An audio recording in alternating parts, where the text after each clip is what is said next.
Eerie silence. Okay, so the usual kind of blurb, which I probably should have done before we started this. If I'm talking, please don't talk over top of me. All kind of knowledge-based or insight-based checks into the towers, anything that people can laugh at you for failing, you throw out in the open. Just starting from the right with Uza? Yeah, I'm just trying to move all these monsters out of the way to see you. With Uza, just give a little blurb of your character, and then we will get going from right to left. Yes. You see Uza dressed in fairly dark robes with a red interior. She sits down to calmly introduce herself. My name is Uza. This is my Rel, and you see a little butler's uniform appear from being invisible right next to her. I shall deal with any legal troubles we will have today, and will give me help if that is ever needed. Hello, my name is Daniel. I am a tiefling, as you can see. I am a scholar of sorts, also somewhat resilient and sturdy and able to protect people. I will be standing in the way of danger for you all. Good day. I am Arya, a lower bard, half-elf as you could see. Here to support in any way we can. Looking forward to our adventures together. Hello, my name's Styx. I'm here with my squire Haru. Styx taps Haru on the back. And we're here to hunt monsters. We're monster hunters by trade. I shoot them. Haru does less powerful shots. And that's basically our gig. Greetings, my fellow adventurers. I'm Tvidin. It is my duty to fight in the front line and to directly face the enemy. Rest assured that I will either live up to the expectations of Tempus or meet death. Haru is a human. He's average height. He's got brown hair and brown eyes. He is wearing dark clothes with bandana weaved through his hair. It's got some owlbear feathers on it. He gestures to his companion, which is Styx, and he's like, yes, I am mentioned Squire. I shall be doing some range support and healing if you require it, and I'm a fairly decent tracker. This is my panther. His name is Squeak. And he gestures to a small black furred panther with sleek fur and green eyes, who is currently cleaning himself. I think you're supposed to roleplay those noises. Yeah, I'll pass on that one, thanks. Alright. So the adventurers have recently taken back Ruined Oak from the Scourge of the Deep Ones. The town still shows a lot of the wear from that. The occasional charred wall is still just covered in muck and sludge from the deluge of the giant storm that had encircled the whole area for pretty much a week solid. It's kind of slowly getting back to normal. The farmers are back plying their trade. The quarry's in full effect. The stables are almost completed, I believe. There's lots of hammering and such going on in that direction. 2 days earlier, a road building crew had headed out and had laid the groundwork for a good 3 or 4 more hexes worth of travel. You'll see there's a small arrow indicating a spot. As you guys are just kind of standing around doing adventurely things that you do in town, you come to hear that the newly appointed Captain Undertow is looking for adventurers to go and have a look at one of the features that were found in the landscape. As you approach him, he's kind of, gathering adventurers. Slowly, you all come to stand in front of him, either volunteering your services or, just kind of caught up in the usual rigmarole. Fine, put your arrow where you want. He goes to tell you that there was 5 towers spotted in kind of a weird ring shape. There was, I think Ral, actually, Uza and Ral were on that mission, and Ral had scouted it out and found a bunch of like shredded sleeping bags and a bunch of blood. Most of the towers were crumbled, but there was 2 serviceable towers. And just because the road runs so close to it now, the folk of Ruined Oak, especially if this is going to be a trade road, would like it investigated, cleared, or just the matter dealt with in whatever fashion has the best outcome. So you can be nice to them, you can try and burn their stone tower down, whatever you can do, but just make sure that it is safe. Just how close it is to the road is of some concern. I can't remember who I appointed leader, but you have control of the tentacle. I shall take a perception and a survival check, please. Oh, I can do the survival. If there's anything anybody would like to do before you leave town, say your piece now, or anything you'd like to do amongst yourselves. Arya has been trained to notice things that are out of place, so I would take the perception. Haru? Oh, what do you mean? I already said it. All right, okay. Just making sure you're doing your job, that's all. It's the only thing I'm good at. You think I'm going to let someone else do that? That's true.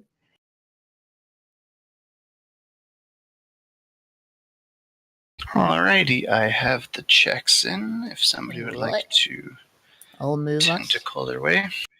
There you go. Wait a second. What? I guess I should have some kind of organization up here, like maps. Who knows? Professional. So the day starts out rather brisk. It is kind of cool. The ground still soaks up a lot of the heat as it's attempting to dry out. You guys push east out of Ruined Oak following the road. It's a rather well-made road, so you should be proud of whoever has laid the groundwork down. But your early morning adventure is rather uneventful, so you may move yourself on. Okay. Also, DM, I believe where I've marked there are new roads here.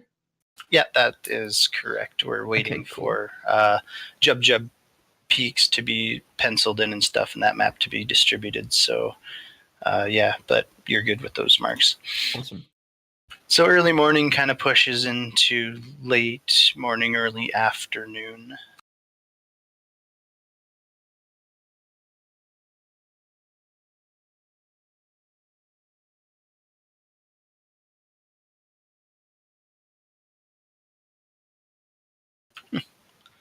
Yeah, that's not too bad. So as you're traveling along rather briskly along this road, nothing too untoward happens.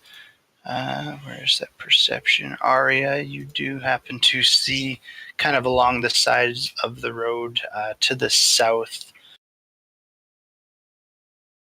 is a kind of a smattered collection of old road tools, possibly discarded from earlier road building missions or left there by somebody else. But there's a good handful of kind of rusted out pickaxes and miner shovels, some, a little bit of stonework. Anything that would be useful amongst that collection? You can give me investigation. I can help you if you want. That would be great.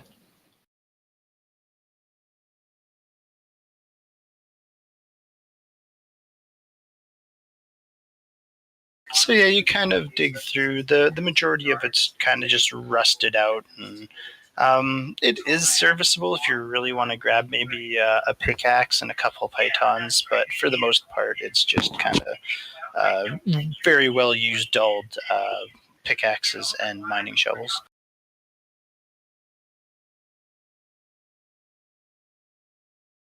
Well, I don't think there's anything here we shall need unless one of you guys particularly feel like building roads anytime soon.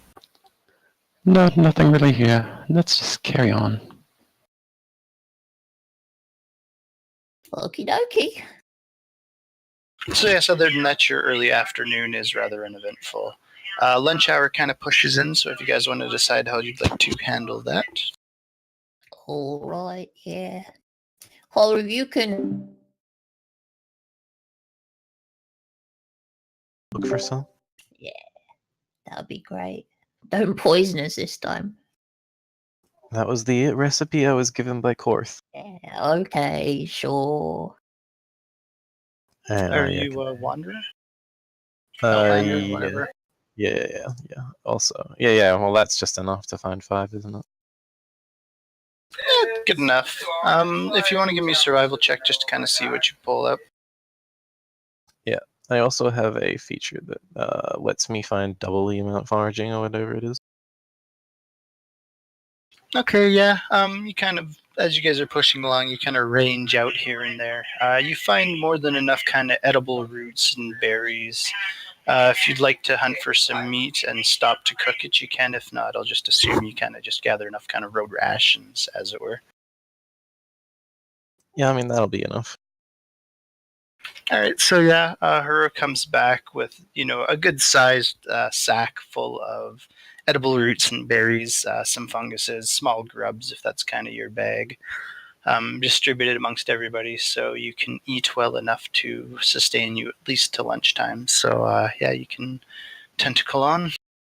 Oh, To give the grubs to sticks. oh thanks, Haru. Thank you.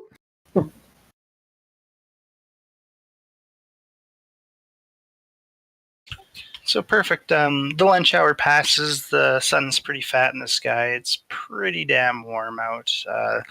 Like in the mid 20s, kind of high 70s out there. You get to around the area, you know that the tower to be Uza. Your gaze kind of passes to the north. You see the vague outlines that you've seen before. Again, they're kind of oversized and all of that kind of stuff. So you can decide what you'd like to, how you'd like to approach. Do we see any creatures around or anything? Any bodies or people like that? I'll take 2 perceptions. I'll throw one of them.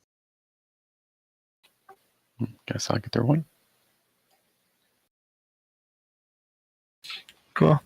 Being as it's still a ways off, you had to send Ral ahead, probably a good 10 minutes of double speed to see it. They're pretty big on the horizon, but there's nothing noticeable unless you genuinely travel north and approach it. I think we shall just go there. I don't remember there being anybody outside at the time. And if there was anybody keeping watch, they didn't attack Ral. So it wasn't useful, but still. I think it's best if we just approach. Okay. Very well. All right, let's move on. Okay, you guys get off the road and kind of push to the north. It's just your typical kind of laid over tundra grass, sparsely kind of populated here and there by trees as you're getting closer to the Briarwall Forest to the north, that big massive just straight wall of huge thorns and lots of ironwood tree trunks. As you get closer, you start to make out the more distinct shapes of the towers. The ones to the north, the west, and kind of the southwest are all crumbled in upon themselves, the bigger of the towers. The one directly north of you, so the southmost facing tower, appears to be in fairly good repair. Same with the much smaller southern eastmost tower. So you guys are probably a good 5 minutes out from it. You don't see any movement between the towers or kind of around the areas. There is some kind of thicker plots of trees here and there, kind of scattered amongst these ruins. So would you like to approach it from the south, or what direction would you like to come in on the towers? Was the southernmost one the one with the door at ground level? Sorry, could you say that again?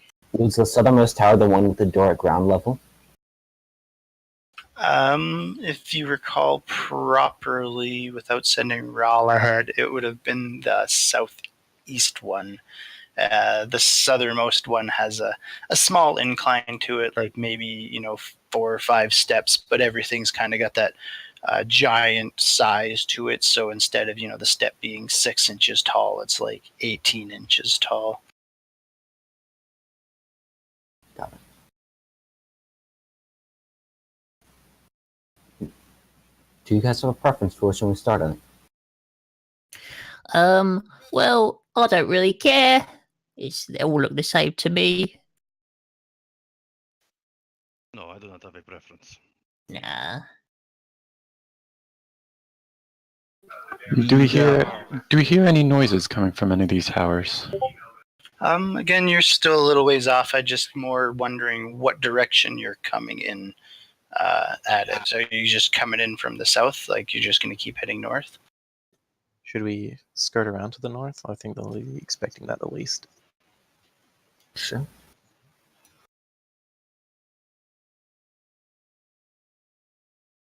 Okay, so you guys take a good extra 20 minutes or so out of your time to swing around hard to the north. So let me get this sorted.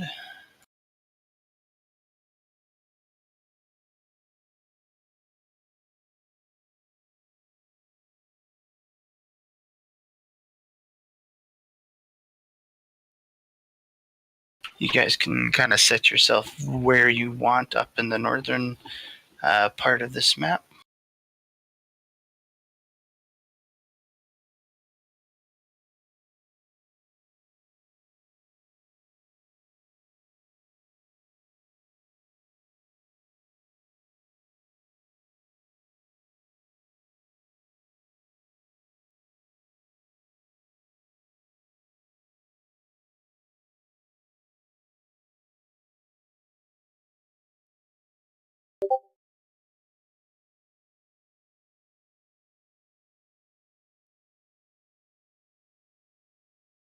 Okay, so you guys slowly are approaching. Anybody who's kind of keeping a tighter eye out, give me perceptions in the tower. Are you just kind of approaching openly, or how are you coming upon these towers? Definitely, I'm not just like waltzing in there. At least I am not. Oh, Styx is. Fair enough. And could you run a long rest so my sheet will reset, please? Thank you. Long rests for everybody. Well, unless somebody says they want to stealth upwards, it's just going to walk up there normally. Okay, just hold up where you are. As you guys are kind of, pushing in, Area and Haru, your heads are on a swivel. Haru, you see kind of a dark motion inside this kind of clump of trees and bushes. There's something that kind of catches your attention. He'll hold up his hand and you do the old make everyone stop and then point in the direction. So they're aware to be careful of that direction. Okay, you see kind of a darkly clad humanoid shape is hunched over and actively scanning the area. Fortunately for you and unfortunately for him, he is currently looking in almost the opposite direction of you, as he's kind of looks like he's taking stock of the surrounding area. Telepathically to Rel, I'm going to say, go forward and investigate, see if you can see his identity. Because Rel would fly up, get a better look of him.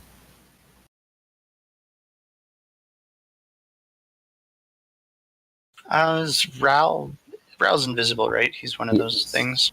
Can we make a stealth check at advantage? Yep, you can give me one of those, and you can give me investigation or perception. If he's going in investigation, if he's kind of staying out, perception. Okay, even you are pretty much unaware of Ral flitting away from you guys.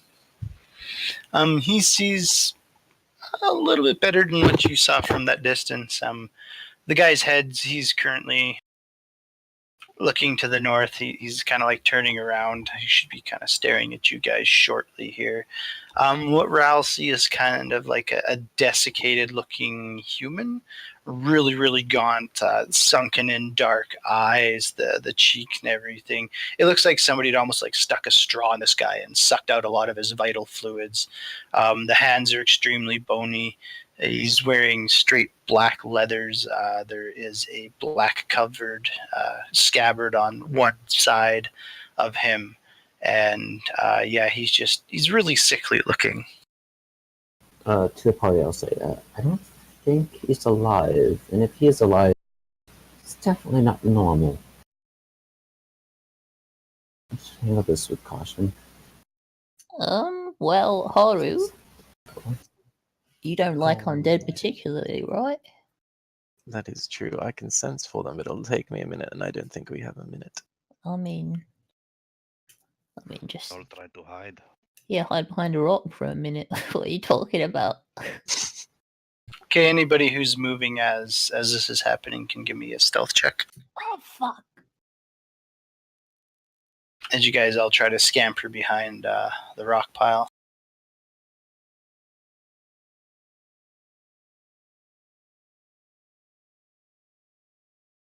Cool, so...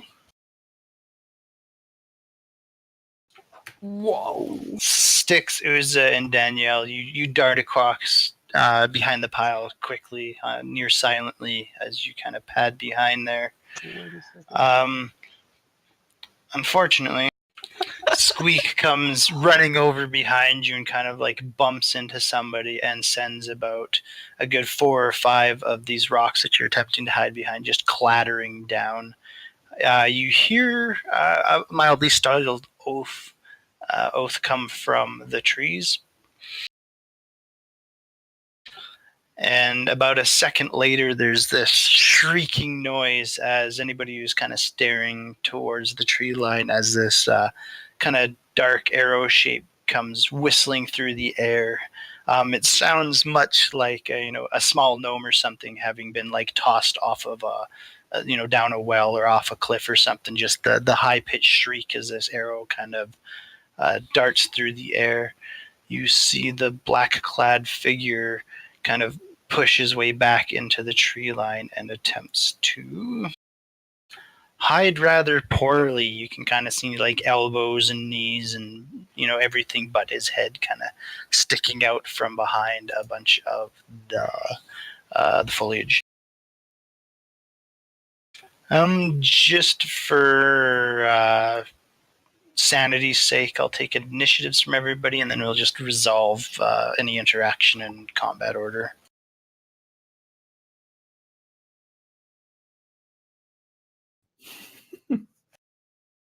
Oh wow! Oh my god! So disgusting. It's just Arya.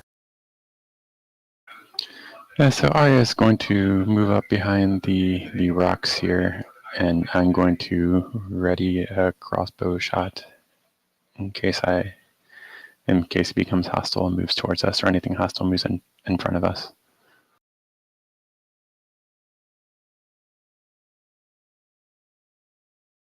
I mean, Squeak's just gonna sit and wait. All right, Haru. Just before you do anything,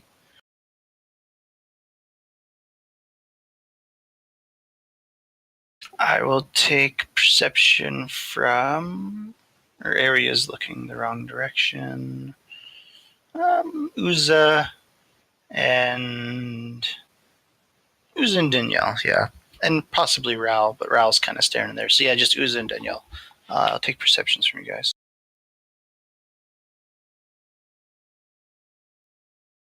Okay, as everybody's kind of posting up, Uza, you're still kind of intent on the figure in the bush. Danielle, you kind of catch this movement out of the corner of your right eye across the way. You see the door to the southernmost tower open, and a figure steps out. It's really kind of hard to make out a whole lot of features. It's kind of lithe, shape, wearing kind of this muted brown-looking aperture on the front of itself. It just comes to kind of a rest in front of the door and it's kind of gazing out towards you guys. So, Haru? You mentioned we could roughly see the guy in the bush, right? Yeah, if you want to take like a pot shot or something, it'll be a little bit of a disadvantage, but it's pretty much like you personally trying to hide behind like a broomstick right now. I mean, that's fine. He shot at us. He deserves at least us missing him as well. So yeah, his not as stealthy as he thinks he is. Right. What kind of negative would you want? Disadvantage or just -2? Probably just a -2, so you don't like hit the tree itself. Yeah.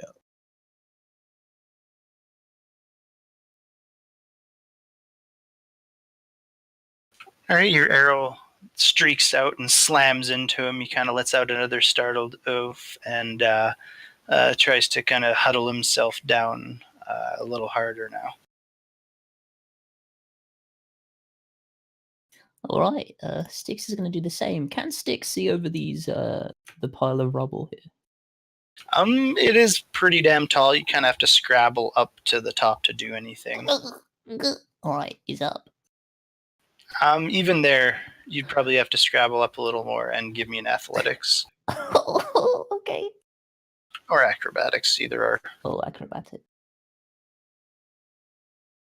All right, you managed to like nimbly bimble your way up to the top of this rubble pile. You're standing the better part of like 5.5 feet at this particular section, so you're 7 feet in the air.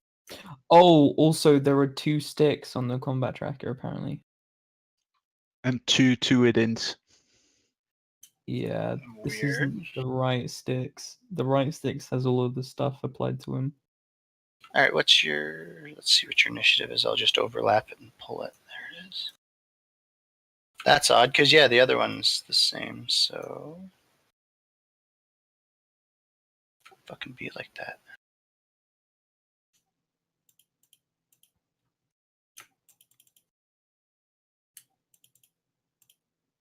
Okay.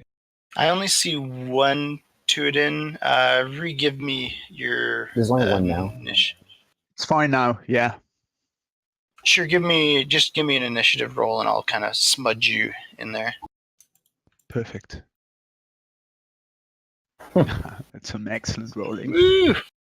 You're going like 2 or 3 turns down the road. That's how amazing that one is. Still, or maybe it's because you got a 0? I don't know. I'll just put you as 1. Shame also doesn't have an initiative, so I'll give him a 1. I guess the horse is going before you, so. Yeah, they 1 unit currently. Nice. Okay, Stick, sorry. All right. Finish up your turn. It's fine. All right, disadvantage because it's too far away from my hand crossbow, and I got a crit. Oh no.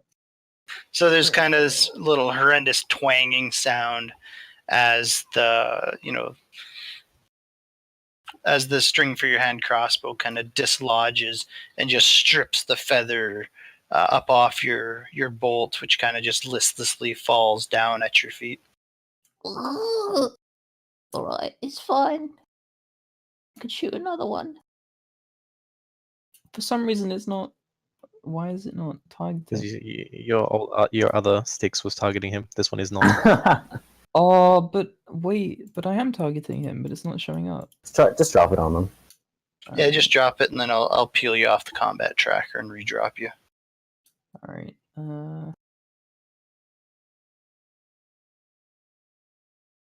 Going swimmingly. And one more.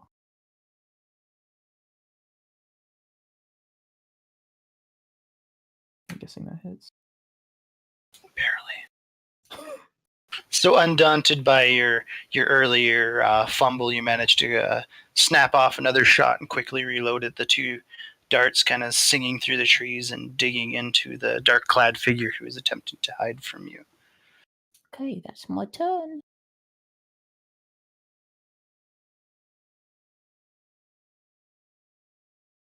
And just deleting sticks quick.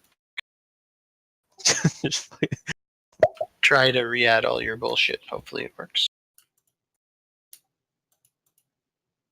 You're gonna need to re-add me to the actual map too, I think. no, you're on the map. No, it I might be the know, old but- sticks on the map. Yeah, I need to actually click the portrait to. Yeah, there you go. Yeah, now it works. Okay. Everybody's in pretty good repair. All right, much better. So dark clad figure 6, who's a little miffed that you guys are just like pelting him because he's a dark clad figure kind of skulking in the bushes.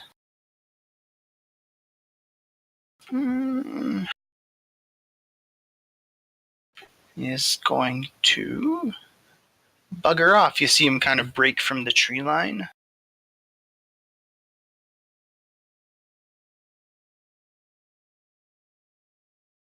And with his action, puts on that extra burst of speed. And disappears behind the backside of the smaller tower to the east of you. Ralph's not gonna do it. Alright. Usa will move up. And it's kind of seeing now, which is a little odd. She'll just... What's... Is it? Using thaumaturgy to make her voice louder, she'll just be like, everybody stop attacking. We do not mean to attack you. We just thought it was laying an ambush. If you guys are peaceful, come out and we will talk.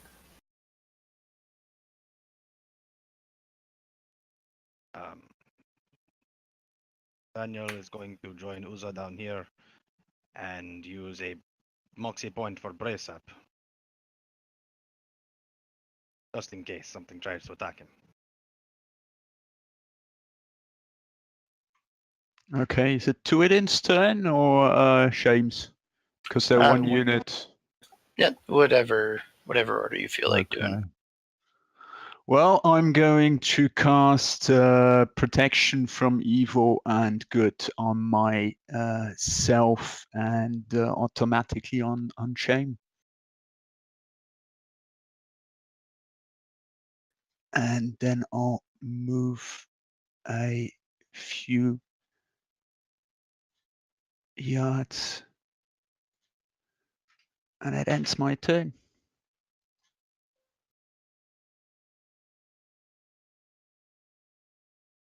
What do you mean they might be friendly?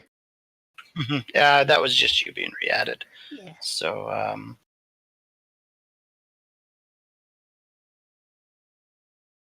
to it. Again.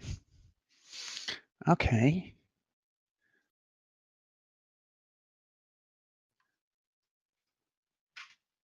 I'm not going to do anything. What do you mean they're friendly? They shot at us. You're the one doing the shooting. I mean, he shot at us first. I'm gonna waddle down for the bonus here. Sticks going down there. Jordan athletics or acrobatics. Yep. All right. Oh, boom, baby! Backflip off of it. Yeah.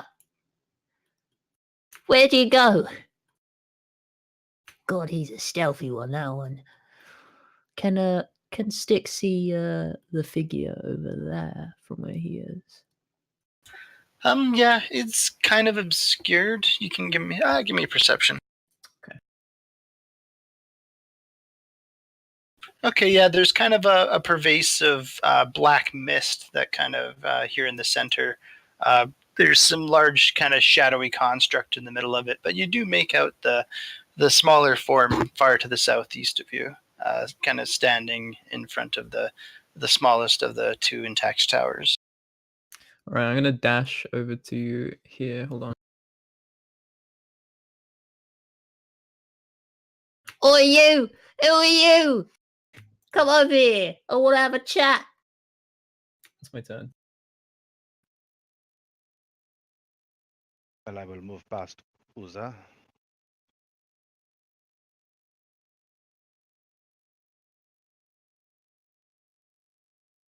run up and join Styx, also using a bonus action for dash. I mean, I'm using my action for dash. Apologies. That was Daniel. Uh,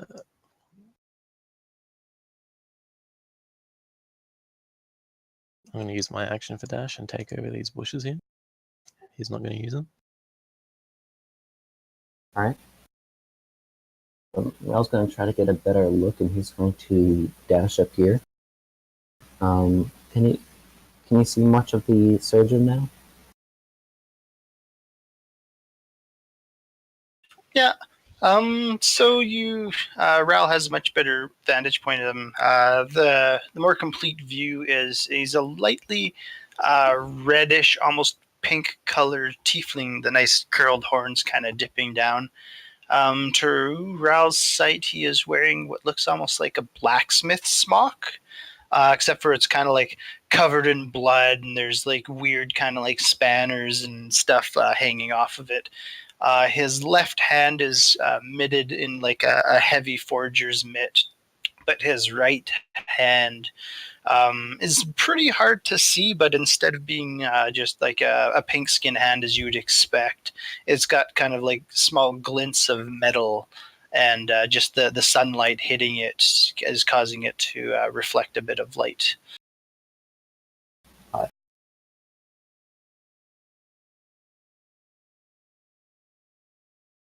And so that being said, I'm going to move down a little bit closer to everybody else, and then I'm just going to look around to see whether I see like signs of anybody else hiding around or lurking in the rubble. Sure, go ahead and give me perception.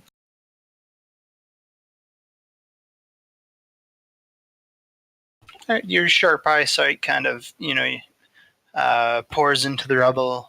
You kind of look around for anything that's amiss, any weird shapes amongst it all, but it all kind of seems on the up and up. You just see this kind of weird pervasive black mist shrouding something in the center again. The bottom left, towards the southwest tower, there's this kind of weird, the weird black circle etched into the ground, and it's just got like slow vapors kind of rising up out of it, kind of a tinted hue. Other than the surgeon, you really do not see anybody. Okay. And I will lower my weapon for now to seem less threatening. All right, I guess Ral's invisible. The pink tinged tiefling takes a couple steps out, and you see him. He kind of crosses his arms, waiting. He doesn't appear to be terribly inclined to be shouting across the distances, but Styx and Danielle, you can give me hearing-based perception.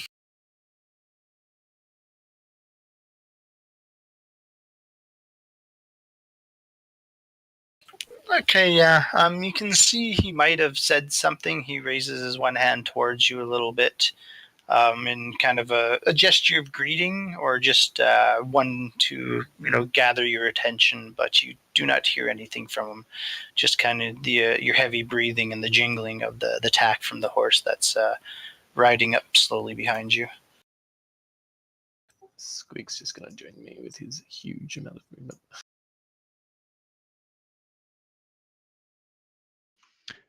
So Shame is a unit with 2 within.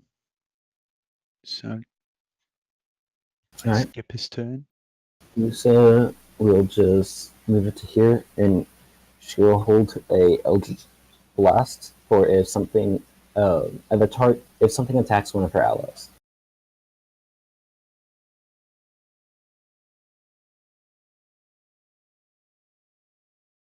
All right, top of the round, Haru.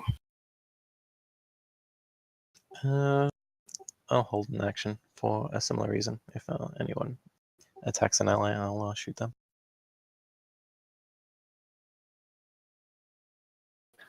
Arya is really curious about this black mist in the center, so I'm going to try to move closer and see whether I could see inside of the black mist at all, or uncover what it's hiding. All right, you can give me a perception for that.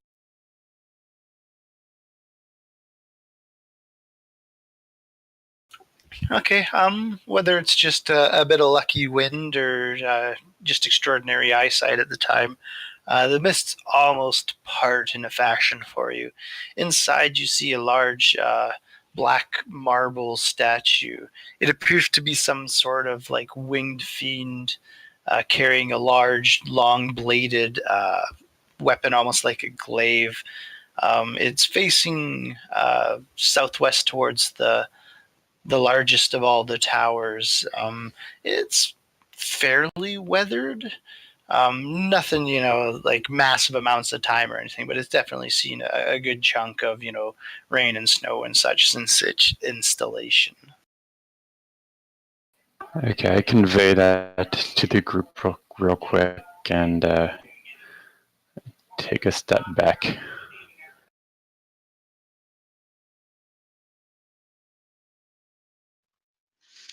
So is it Shamestone or Tuidins?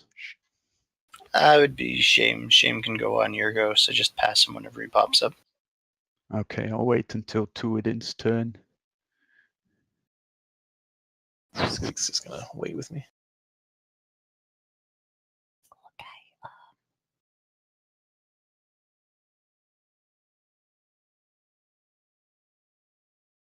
Okay, one sec.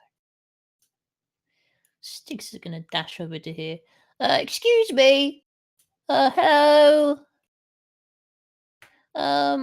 We come in peace. We're friendly. It was a slight altercation earlier, but there was an accident. I'm sorry about that. How are you? My name's Sticks. The figure kind of looks at you as you approach and listens to your opening statement. My name is Min. I wonder why you come onto my land and attack my servants with no provocation? Slight altercation. I said he shot an arrow at us. You can go Twidden. Yeah, sure. I'm going to move 12 squares. 1, 2, 3, 4, 5, 6,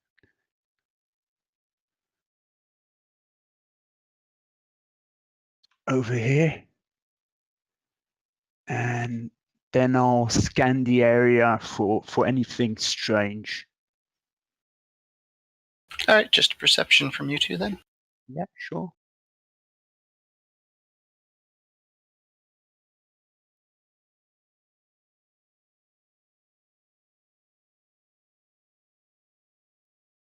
Okay, you cast your gaze around too. Kind of as areas doing the same. Nothing that hasn't been explained leaps out at you. It seems pretty calm.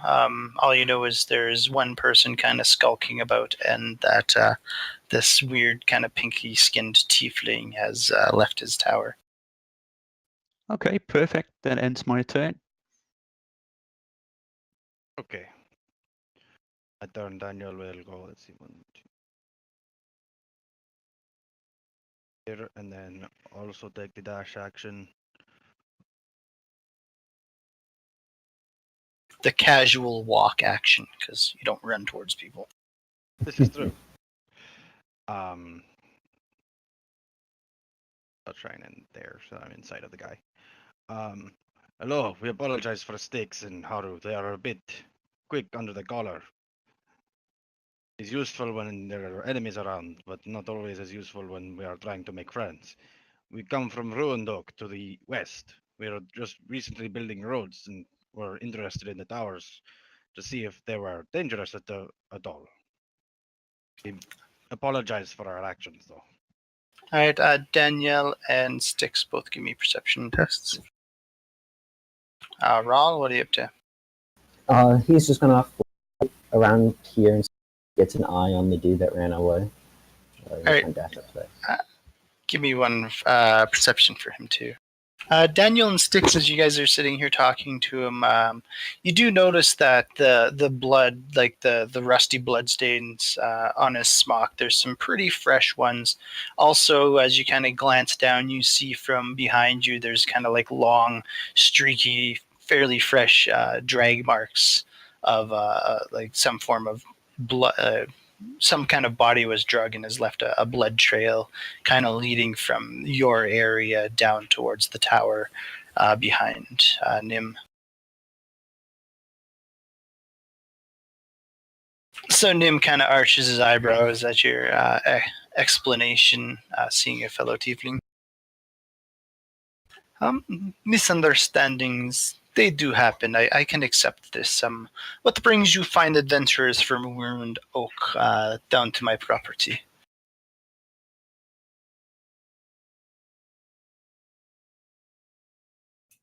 Go on, Dan. You tell him. Apparently, we did something wrong when they shot at us. So why don't you talk instead of me? Why doesn't Styx just Yeah. move over somewhere? Styx. That No, is not the Don't talk to me, Dan. Styx. You know I did not mean it like that. No. All right. No. As I said before, Nim, we are from Ruined Oak, and we are simply trying to make certain that all of the way of the road is perfectly safe. We noticed this place when the road was being built, and decided to investigate. It is usually quite safe until people, kick down your door and start shooting your servants, and then it's not so safe around here. So as Ral kind of like comes around the smaller tower here to the north, he quickly spots out this black-clad figure is kind of like pressed up against the tower. He's got another arrow knocked in his longbow. Ral's gaze kind of sweeps over, and there's a couple like freshly dug graves with some bodies laying inside there. The blood, whilst not as fresh as you might expect, still kind of has the occasional kind of wet, glistening spot amongst the kind of dried, rust-colored of the majority of it.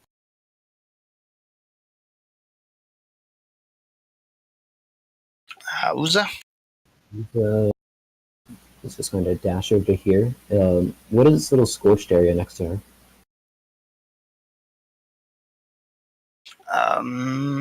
Sorry, can you say that again? Oh, she's gonna dash up to here, but or swiftly walk. And is she able to see what this scorched area is to her right? Yeah, something has definitely kind of ripped its way through the upper layer of grass and stuff down to the dirt below and kind of crusted it. It looks very, very dark with soot. The inside, there's just like these kind of noxiously looking vapors that are seeping out and kind of like curling and twisting up into the air until they kind of dissipate probably a good 2.5 feet into the air. It really doesn't smell like anything, as you kind of like, just take that kind of cautionary sniff that most people would. It just kind of smells like the earth under your feet, and it's pretty silent. Also, there's no noise emanating from it. It's just kind of like almost like a mist kind of seeping up out of the ground, but happens to be really dark in hue. All right. Sticks. Mr.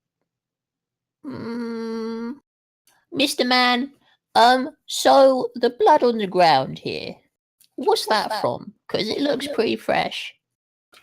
You can call me Nim. The blood, and he kind of looks down at the blood. The blood is one of those accidents that seem to happen around here. Nothing that you should worry yourselves about. Yeah, but Mr. Man Nim, an accident for me is like accidentally stubbing my toe, Or accidentally shooting one of my servants. Yeah, all that also, yeah, that also is an accident. I believe that produces blood when one gets shot with arrows and such, no? It depends if you hit. Are you Depends on that what bad you of an aim? Should you be Yes, this far from I didn't hit him. you feel like he probably doesn't believe you, unless you want to roll a deception test. I'm doing it already.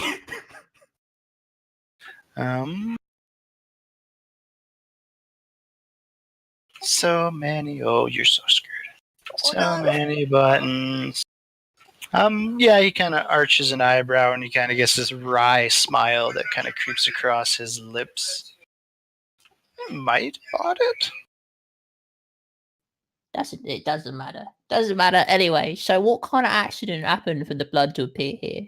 Because, clearly you've shot, killed something, you stabbed it good, and then you dragged it. So, what did you stab good?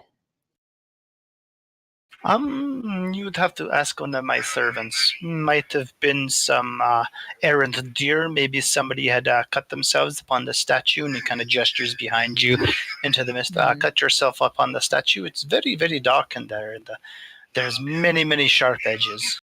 What is that statue? It is here when I got here. I personally have not stuck my nose in it too much. It's some kind of effigy to some winged tyrant or something. Nothing that is of import to me or you. So, what are you doing here then? If you've been here a while, what is it you're doing? Because all I've seen is just blood. You with blood on you. Your servant who shoots at us. I mean, what are you actually doing here? Dark-clad figure is going to press himself unsuccessfully against there. I think he's only really visible to Ral anyway. Haru, Yeah. you see Styx and this pink-skinned tiefling kind of engaging in some form of conversation. I want to be a part of that, so I'm going to use my Ring of the Tides to take half of Squeak's movement speed. And then I'm going to take the brisk pace action to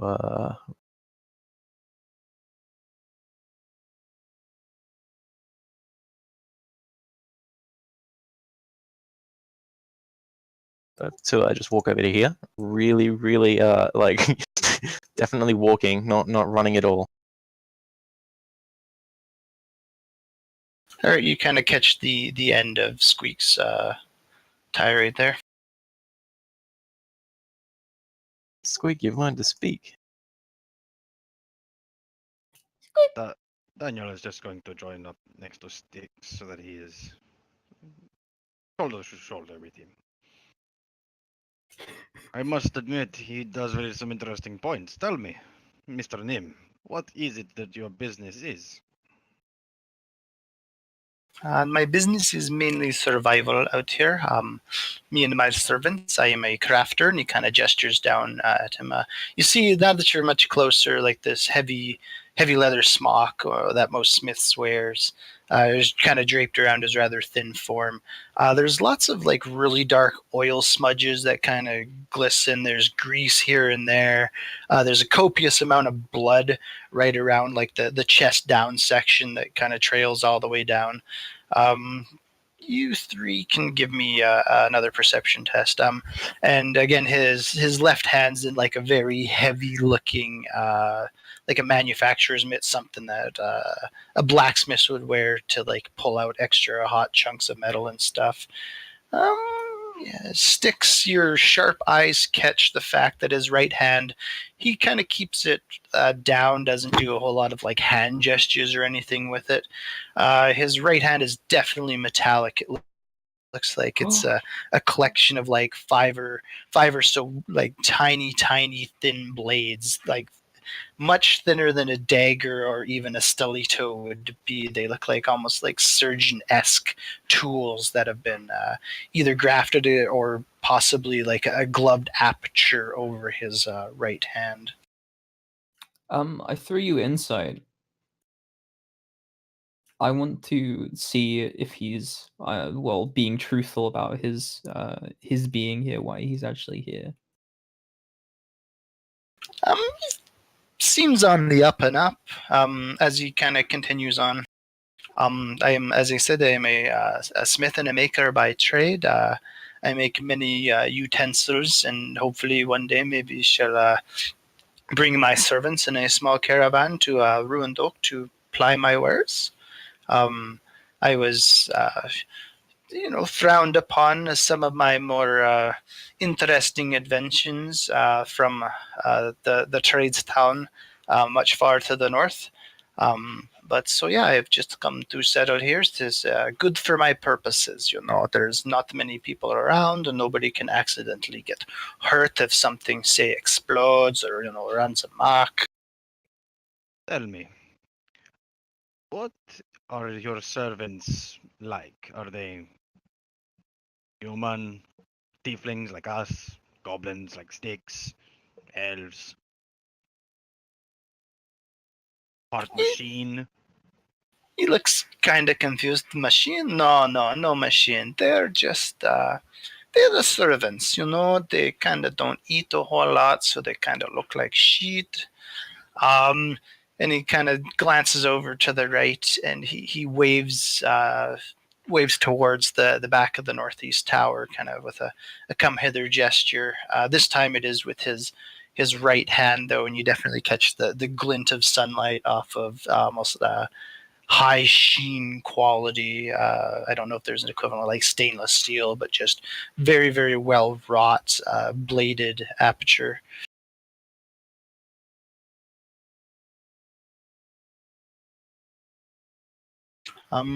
Just maybe a small more bit of interaction there, Daniel, and then you'll have to pass your turn. Oh no, I was already going to pass my turn. Sorry about that. Wrong. I'm gonna roll his passive stealth again, but he's gonna come up and try to do some investigation on his bodies. Okay. So Ral kind of dips down in and lands light. You can still see through his senses, or is this just all him? No, this is just him. Oh yeah, you can do it or you can see through his shit basically on the whole prime material plane, can't you? Yeah. I mean, he can telepathically communicate with me, so I'm assuming he's doing that while he's doing this. How intelligent is Ral? He's an imp, right? Yes, his intelligence is 11. Okay. He kind of feeds back to you as he's kind of scurrying around the body.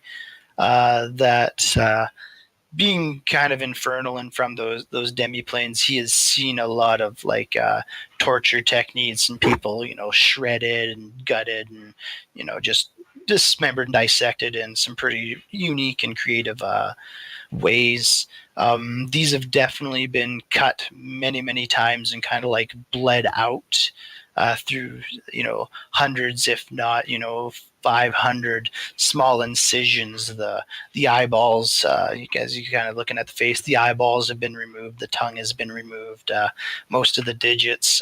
Whoever put these here in the ground has really taken their time to just dissect them and take unfortunately they're face down, so he can't say for the chest cavity or anything, but the extremities and the softer tissues are all gone.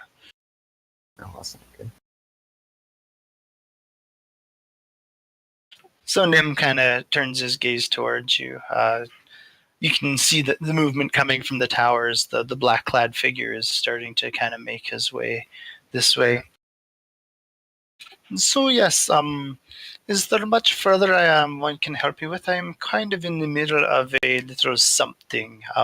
I would not want the metal to cool too much because then it causes warpage, and this is very, very delicate kind of stuff. So, if I could answer maybe a few more of your questions to maybe alleviate any tension you're feeling, or to dismiss any fear. That there's something untoward going around up here. It's just me and my servants trying to eke out a bit of an existence out here. Area.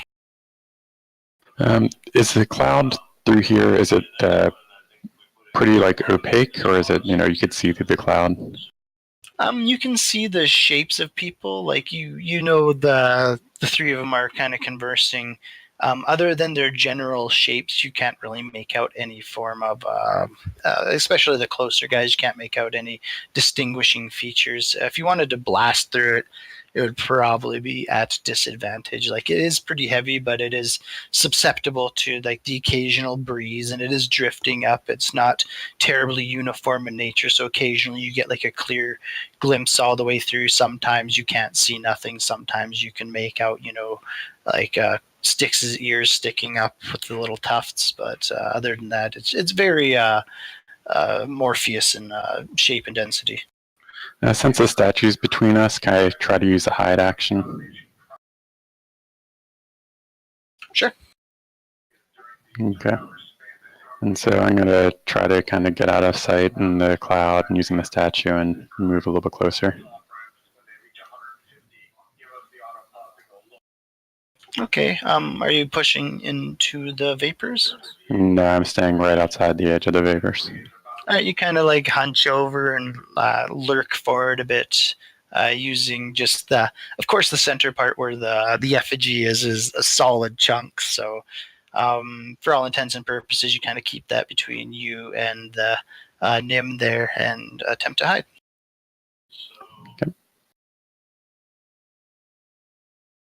Squeak's going to use his big old halved movement speed.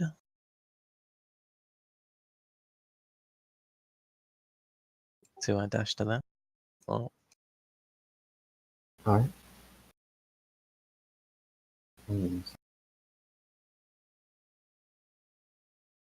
We'll move up to here.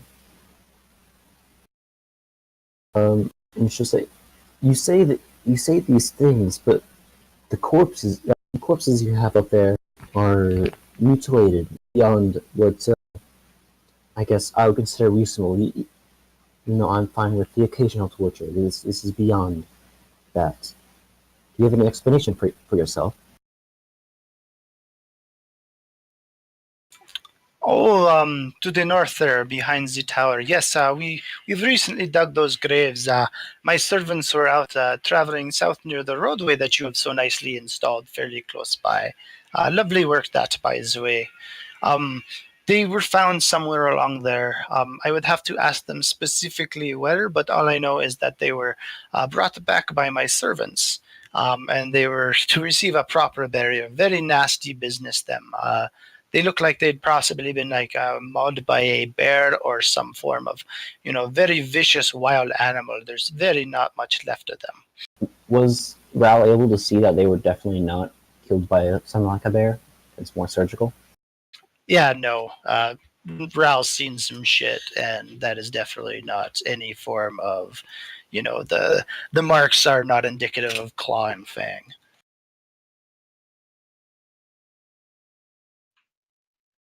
Okay, I guess it's Tuidin's turn. Tuidin will move with shame over here through the smoke. All right. As you're pushing through the smoke, just give me a con save in the tower. It's pretty chilly. It's almost not supernaturally so, but whether the sun's just being blocked out by these misty vapors or there's some property to it, it's definitely a good 10 or so degrees cooler than the ambient air temperature. You push through it, no problem. You're kind of shallow breathing, not trying to huff a bunch of strange mist as you and Shame come out the other side. As you do it, Nim just kind of casually glances your way with almost a welcoming smile on his face. I'll smile back as I cast Armor of Agathis as a second level spell on myself. What are you about there, friend? Kind of watches you gesture, and the frosty, the mists behind you almost seem to like coalesce and harden onto your armor, giving it this dark ice-like sheen as you suck the moisture out of the air to protect yourself. Well, I'm traveling with my friends.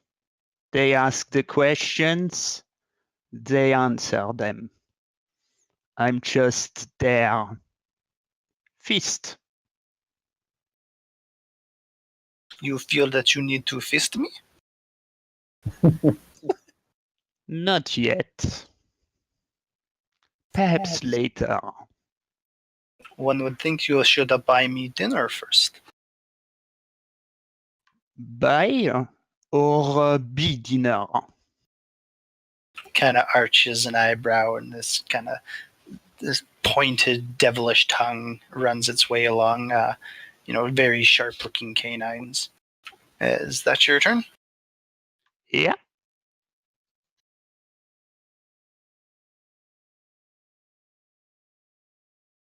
Area. Hidden so cleverly behind the statue. So I'm just going to wait here and just be ready in case things turn south with a crossbow. How did my insight roll up? Your insight. You're just seeing a general if you're buying his bullshit kind of roll. Well, he spoke about his servants finding those corpses on the road, and that they were mauled by bears or such. And I wanted to see if that was complete bullshit. It seems completely plausible. Oh, fuck.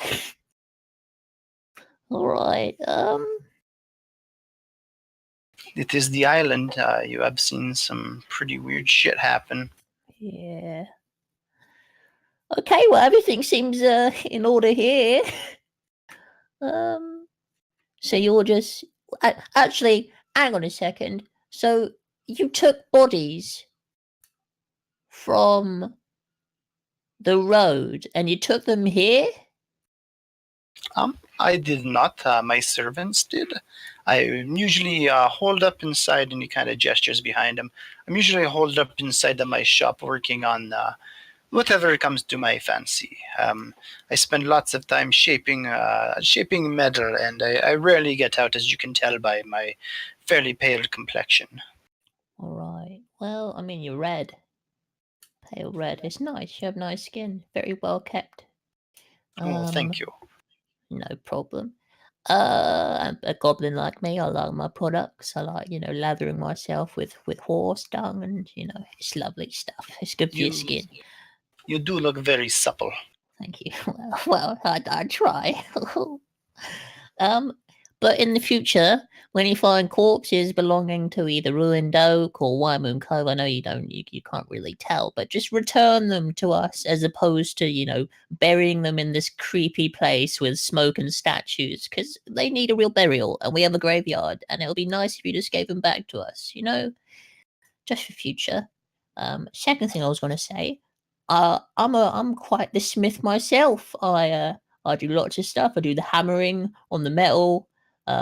That's about what I do. I just hit things and it shapes it. I got a helmet I made the other day out of a bucket. It's pretty nice. But would you mind if I come in and have a look around? Maybe I'll learn something. You see him kind of reaches up and taps his chin, one of the blade-like appendages, drawing a bit of blood.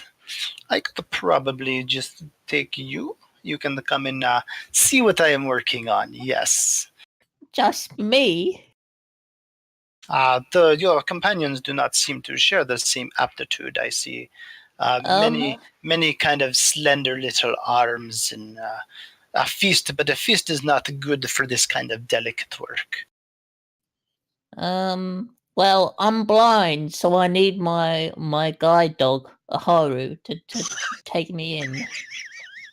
The blind one can see my nice red skin. That is. I can hear it. I get inspiration. Oh my god. But no, as much as I would love to give you the tour of my shop, I am in the middle of something. Haru, Styx, Danielle. Yeah, you can give me perceptions, hearing-based perceptions.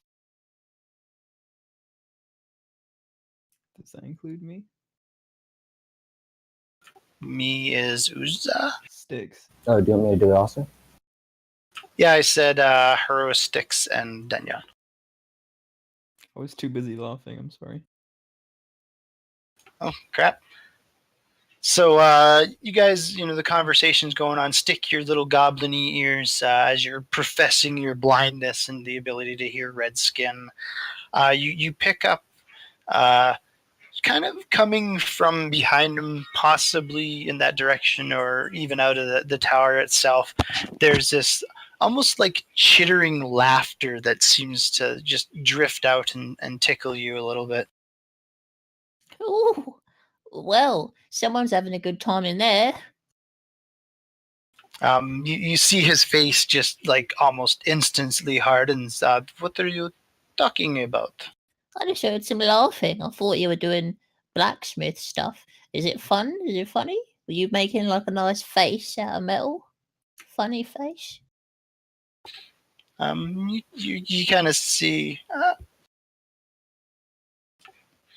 Give me an insight. His face just kind of relaxes. Oh, it is probably one of my servants. We are very, very close. Always joking. Maybe there is a trick or some kind of a joke going on inside there. They're known to do that when I am not there to crack the whip, as it were.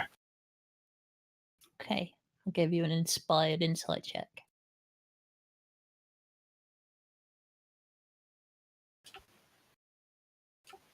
It seems plausible. Oh God! Oh. You have a He's negative- pretty likable there, Styx. Like, He's pretty cool. All right. Well, it looks like you take care of your servants. Is there any chance I could be a servant of yours? That is a possibility. Unfortunately, that would mean leaving your friends behind, living way out here, subsisting on whatever kind of game my servants manage to bring me, which sometimes is not the most palatable fare. Right. Styx turns to Haru. Haru, I'm going undercover. Right. Are you sure you're the most qualified? I'm a goddamn ninja. Okay, yeah, I mean, I'd like to be a servant if perhaps I could come in to your tower and see what's the laughing about. I like to laugh. You like to laugh, eh? I like to laugh, yeah. Ha! Ha! Give me deception. Ooh. All right, I'm gonna give you 1 DM inspiration for the deception. Okay. Okay, here you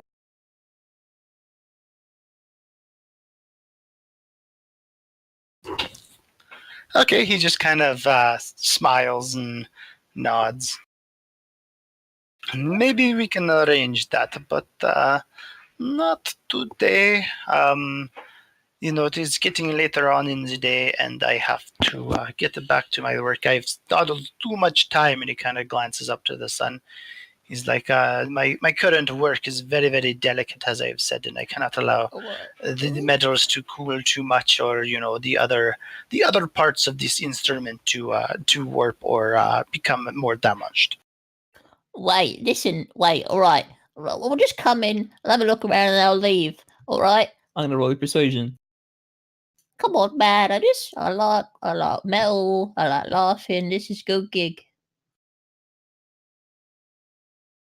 Unfortunately, I must decline. If I can be of any more service to you guys, I shall attempt to, but again, I am working on matters most delicate. Alright. Fuck. Plus you two. Yeah. Have you got any wares for sale? He kind of brightens a little bit at that. Unfortunately, I have nothing along the lines of like you.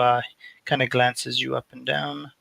Like swords and bows and stuff. That is not the wares I generally make, nor are like small utensils and stuff. Oh, I well, I make- could really use skinning knife. A skinning knife? I may have something like that if you have something of value to trade. But generally, my work stems more towards.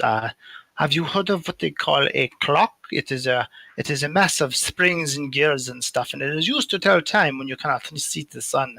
I work on the very small, very fine projects. So these are rather unwieldy things that I normally do not smith or touch.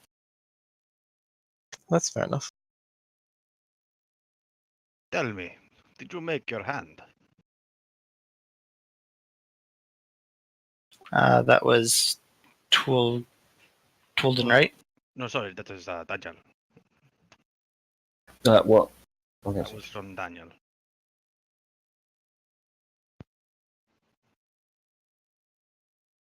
All right, so Nim kind of turns around, ducks inside of his tower. The door gets mainly shut behind him. About, it's probably going to take him a little bit longer than that. So he is ducked inside of his tower, unless you're all going to wait for him to reappear.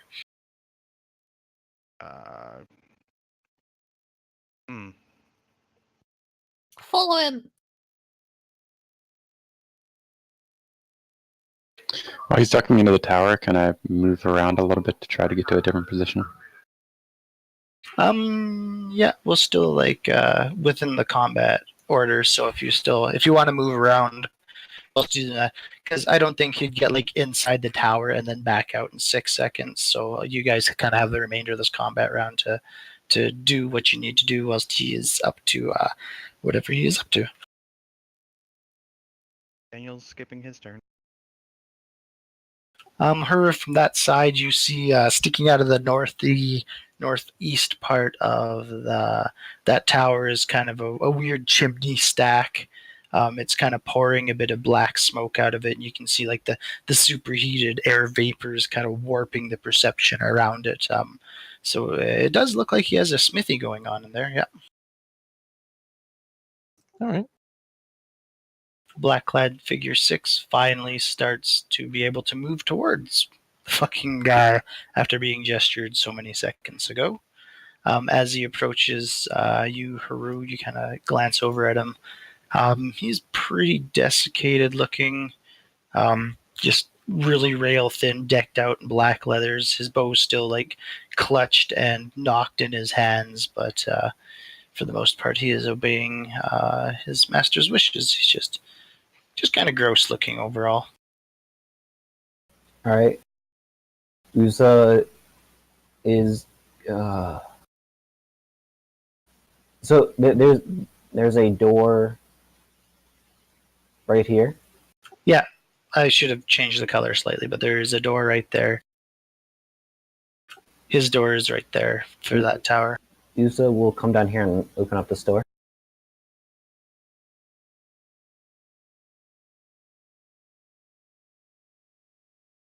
All right, you creak the door open, and as you do, you see inside.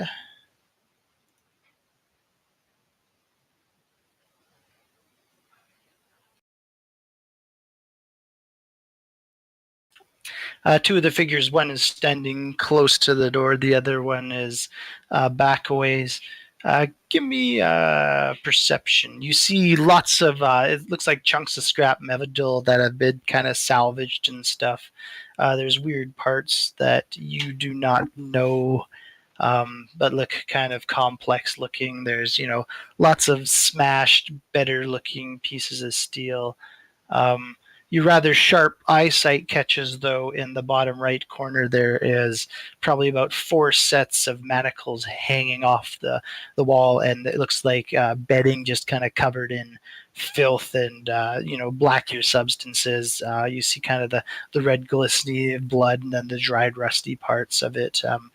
It definitely looks like it has been occupied and used for something not super recently, but maybe within the last 4 or 5 days. You can give me an insight check. Sure.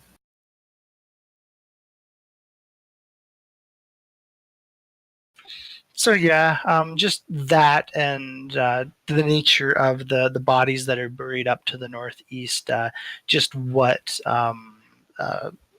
Ral had passed back to you kind of just clicks together. Those bodies couldn't have been more than possibly like definitely under a week old dead. They didn't have like the bloat. There was still some a small amount of undried blood to it, which would probably even lean it closer to like maybe only 4 or 5 days dead. All right. Uza's going to take 2 steps back and yell out, "Those bodies were methodically tortured, and this is a jail cell. They are not our friends, and I am going to hex this guy." All right, poor dark-clad figure number 10, just startled that the door was kind of ripped open, and you're pulling back. Opens his mouth. You see inside of his mouth, his tongue has been removed, and all that kind of comes out of it's this weird croaking noise as he's trying to either say something to you or communicate with you. But as you're pulling back, he is like reaching for his sword.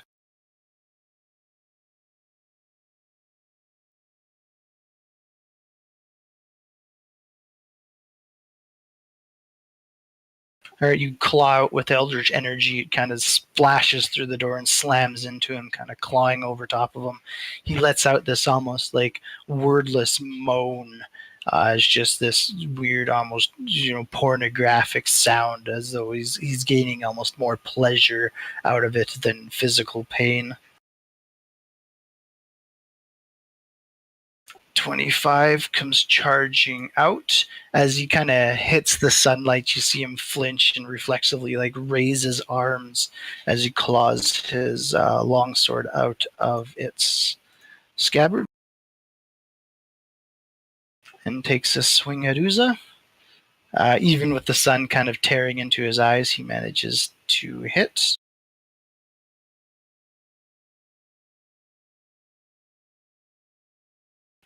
Digging into you. As he does so, the sword slashes into you. His hand claws out.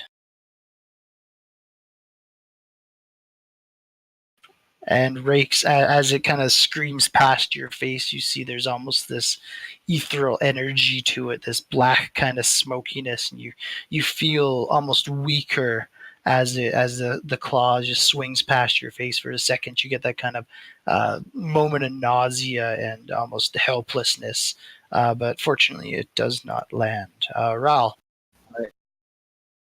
Ral is going to fly up to here. What sort of weapons are on this guy?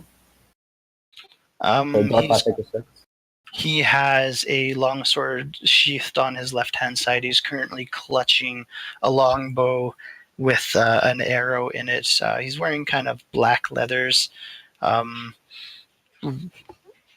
can probably smell almost like the death upon him. There's just kind of that mustiness and that kind of acidic overlay to it. Whilst it doesn't smell like rotting corpses or normal dead things, it definitely has a very off smell to it. All right, Ral would like to pickpocket his longsword. Okay.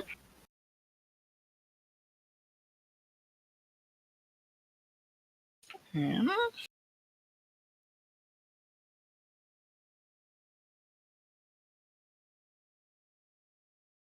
I don't know if anything contests that, but I assume it'd be some sort of intelligence test for him to go. So as he's a little bit too fixated on the people in front of him and the action that is suddenly bursting into play, Ral, with one of his sharp talons, just kind of cuts the peace knot setting to the longsword and rather deftly relieves the dark-clad figure of his sword. For those behind, like Haru and I guess Squeak really won't care, there is now a longsword kind of floating rather ethereally or ghost-like in the air. or to go invisible with the rest of his stuff. But Okay. Tuidin is going to ride over here with his horse, obviously. And then I'll attack the dark clad figure number 25 twice with my sword.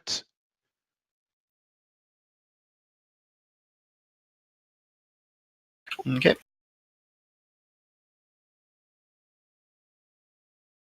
Oh no. That's my third one. So as you kind of lean down on your horse as it charges up, you take a swing at the dark-clad figure. Give me acrobatics. Acrobatics. Sure.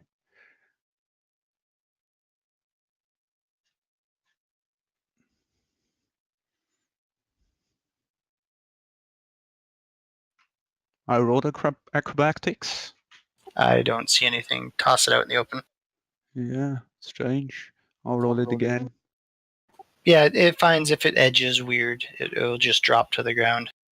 So yeah, as you kind of like leaning forward into your swing, you slip off the saddle and slam into the ground, winding yourself. You're going to spend the rest of your action until the end of your next turn, laying there kind of huffing and wheezing as you've had the wind knocked out of you. Ah! And that ended my turn. Sticks. Fuck him up!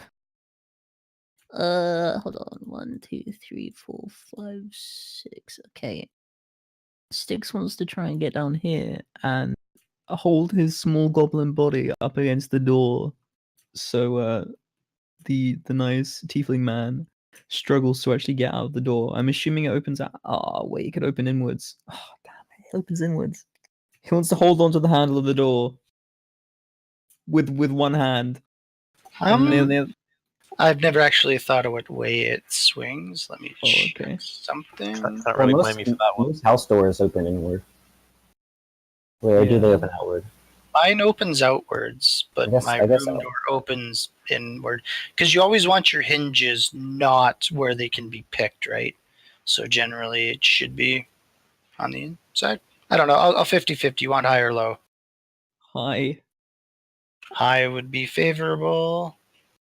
So low. So yeah, no, it gets pulled inwards. So you kind of wrap your little goblin-y hands around the latch system and brace yourself to be some sort of blocking mechanism. Can I do it with one hand and then with my rest of my actions? Can I do something? Because I have a bonus action. Sure. Okay. You I can't want- hide. I'm just going to throw that out there right now. Yeah, that's fine. Hide while holding onto the handle. No, I want to shoot over here at disadvantage. And, That's only when you use the 30, attack action with 25. your main action. No, I have a. Oh no, you're right. Yeah, that's right. Thank you for that. In that case, use my action. That is my turn. Alrighty, 10 comes pouring out. I'm just going to move your horse out the way. Sure. Again, this one kind of comes out, his arm raised, doesn't flinch as hard coming out into the light, but it's definitely oddly trying to shield his gaze from the sun. And he is going to attempt to stab the fallen Tulgur, instead stabbing into the dirt next to him. And he Is reaches. he prone or is he just kind of down? He's prone. There's no same thing as dazed. He'd be up in the saddle if he didn't roll an absolute shit for his acrobatics. So he is laying on the ground having a gay old time. The smoky claw kind of reaches out. You two kind of feel that sickly, almost necrotic energy tugging on your life force as his skeletal, almost claw-like hand digs into the dirt next to your head. Dark-clad figure 6.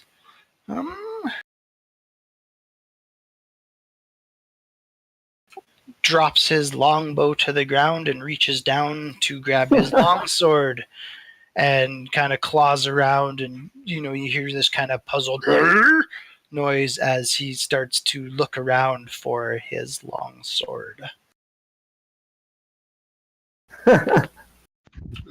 Uza. All right, Usa's going to try to back up.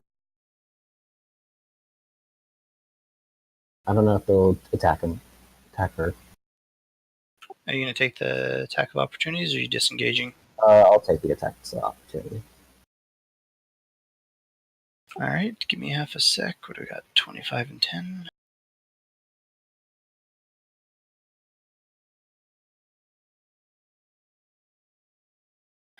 Ten takes a swipe at you with his longsword. Digs into your retreating form. 25.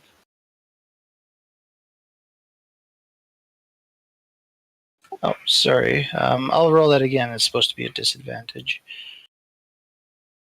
Okay, so it hits regardless. 25 swings at you, kind of still blocking the sun from his eyes.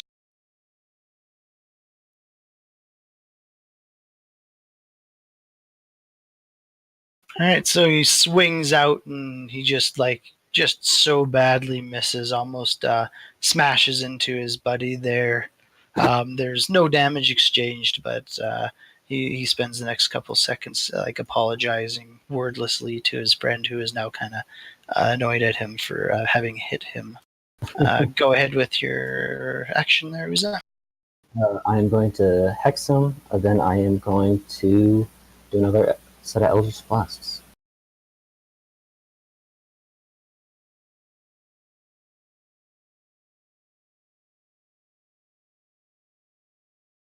Ooh. Alright, that's nice. So your first Eldritch Blast slams into him. He kind of rears back from it, just the flare of the energy painful to him. Your second one slams into him again, and he staggers backwards into the door, just slammed into it, and appears to be stunned. And I'll just yell out, Total needs help.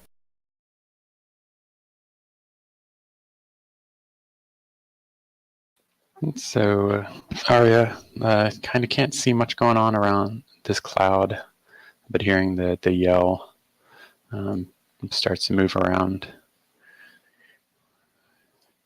over this way, and seeing the dark-clad figure and Trident on the ground,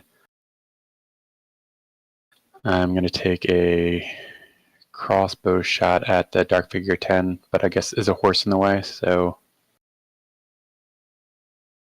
The horse would actually be here. Yeah, I'll just move him kind of up and back. So no, you're good. okay.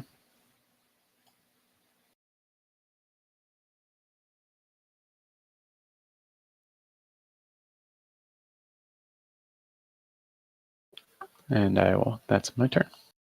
Nice. Your crossbow bolt tears out and slams into the figure towering over top of Twilliger.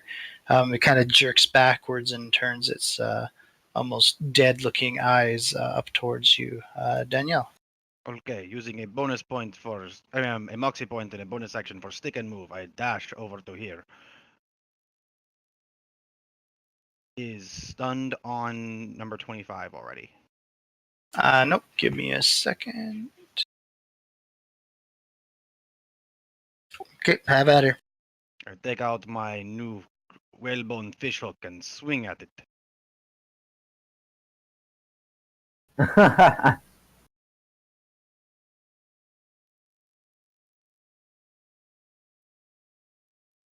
Oh, nah. I've never seen that. Wow. Not going to matter too much. Kind of regardless, you lash out with your whalebone fish hook, catching him kind of in the collarbone and just opening up his neck and the front of his chest in a big sideways slash. Wordlessly, he kind of gurgles out a bunch of blood that is kind of splashed all over the ground and falls lifelessly to the dirt. Sorry. With Daniel's second attack, I swing the whip with the hook straight at number 10.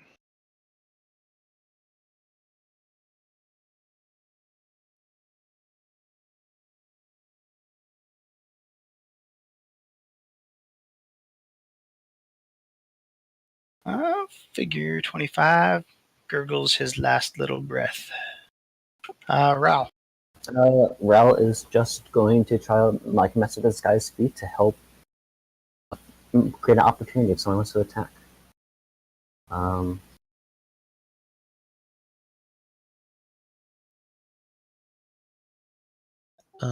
I would like to move 2 steps here, and can I just pick up that longbow that he dropped? Yeah, your item interaction. So you charge forward and scoop up his longbow. And then I would like to cast Zephyr Strike and just walk away again.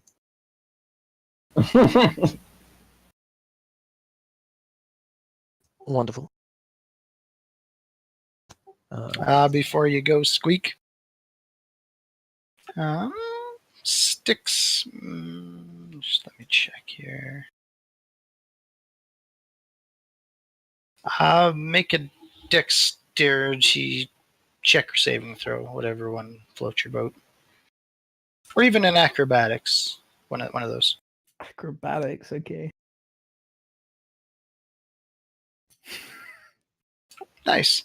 So as you're sitting there, kind of holding onto the door, your hand crossbow and your offhand, attempting to shoot at Six, which you decide that you suddenly can't. The door explodes in a shower of splinters and large chunks of wood. Knocks you back 5 feet, but you just kind of tumble with it. Your right hand is still the proud owner of a door latch. Hell yeah. Just 1 second.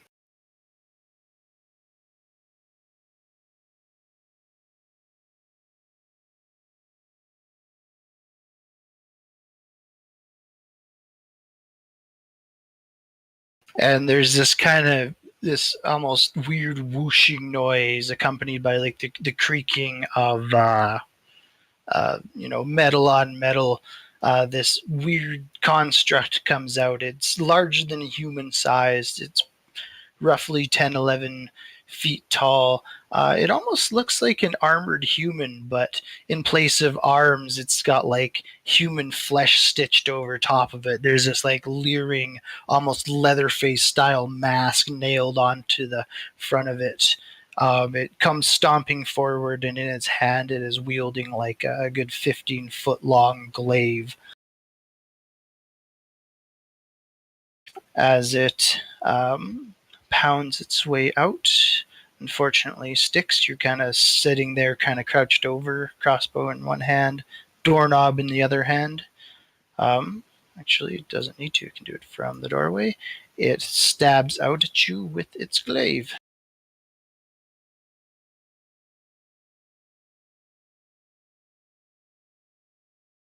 Digging into you for a little bit of damage. And seeing as he kicked down the door, that will be his turn. Squeak! And Squeak's gonna run away for like 10 feet and then pivot around and dash back at this guy. He's gonna attempt to pounce him. So first of all, claw attack.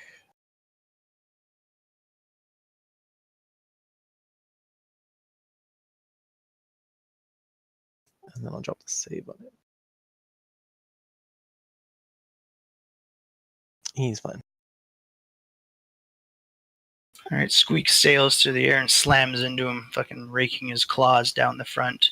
He kind of lets out the wordless moan that is quickly becoming associated with these tongueless figures. Shame/Twooden. Now there are 2 units, so Shame is going to move over here, trying to defend Tuidin and attack with its hoofs. Okay.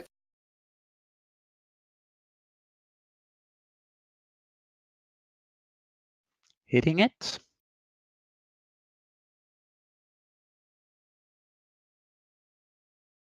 And that ends its turn. Okay. Twooden, you'll have to end your turn, and then you'll manage to catch your breath because it was the end of your next turn. Sure. So with a final, as you're kind of writhing around on the ground, having slammed into it, you manage to catch your breath. Raw. same thing. He's just going to try to help somebody by distracting him. Tuiden, you can breathe. You're on your back. Again, okay, I'm standing up and then I'll lash out at the creature with my sword twice.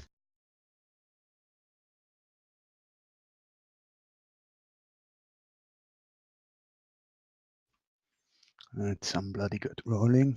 Okay, again. And this time I hit it.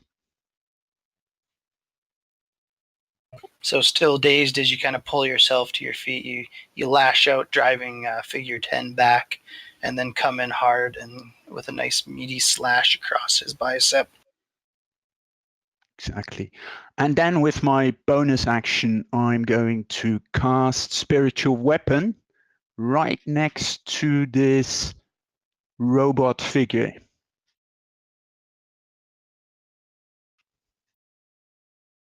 Okay.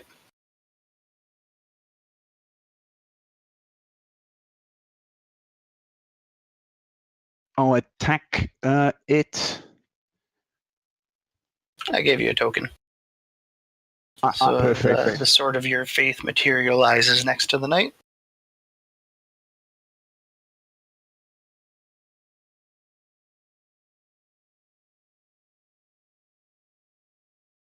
I hit it.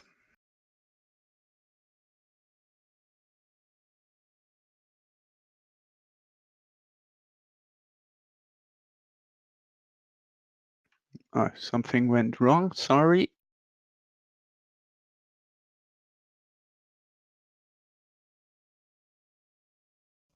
Perfect. And that ends my turn. Nice. It slashes into him and is kind of scraping of holy energy on metal.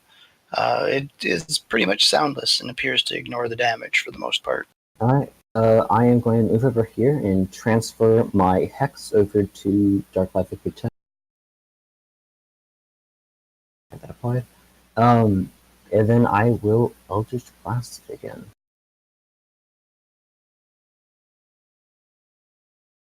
Or at least try to. I guess not. Move back a little.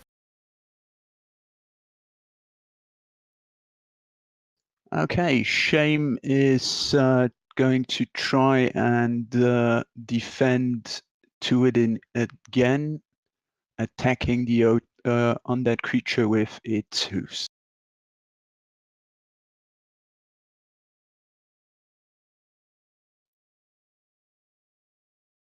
Missing it. Rather nimbly, Dark Figure 10 just kind of ducks out of the way of the lashing hoofs. Daniel. Daniel, deciding that the enemy that is already being surrounded by two allies is less important than protecting Styx from the nice new automaton, uses the dash action to run in place and run over there and get in between Styx and the big robot. Okay, before Squeak goes.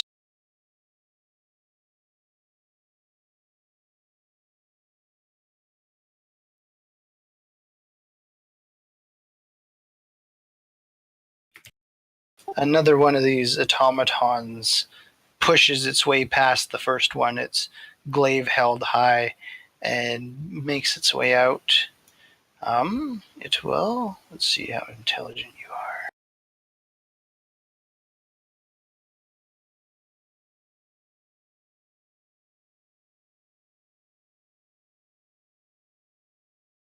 One second, please.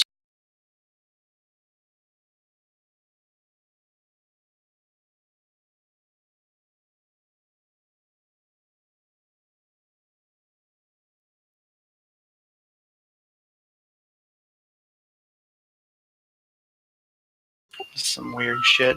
Alright, so it comes out and it will take a swing at the first thing it's locked its eyes on, which happens to be your spiritual weapon.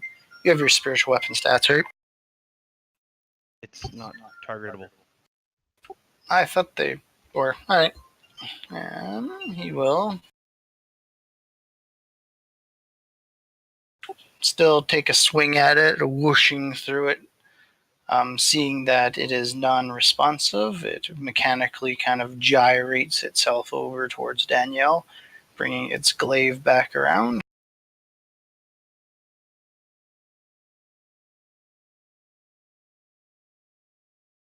Slashing into him. I use my reaction. Daniel uses his reaction for Hellish Rebuke. Okay.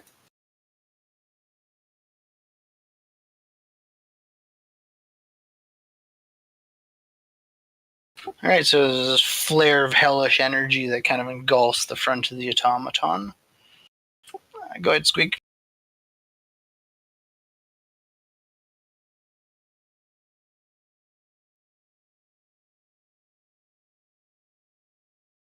Hit a Squeak.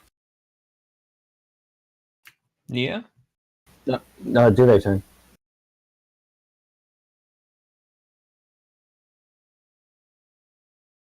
All right. Squeak's just gonna bite the guy.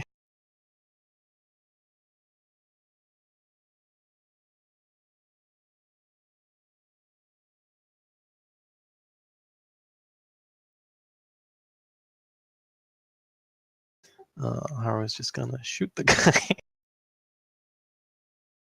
I'll use my This is Zephyr Strike real quick.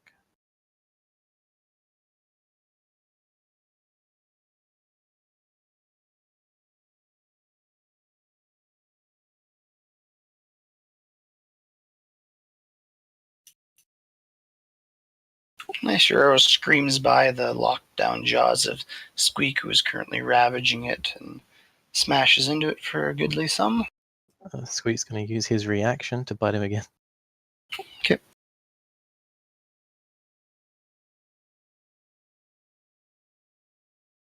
Alright, savages him some more as he wordlessly kind of screams in the jaws of the almighty Squeak.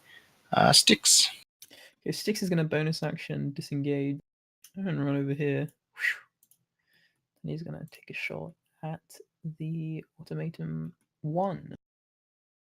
Take 2, in fact. He's going to use trip attack to try and trip this boy over.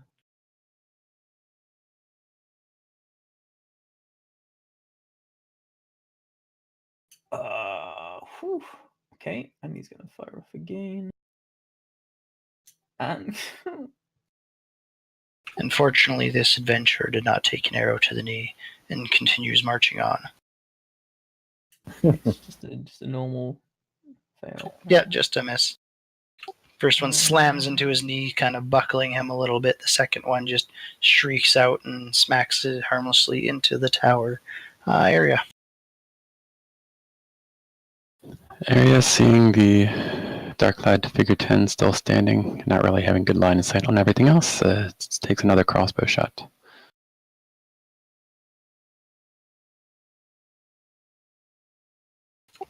Standard crit.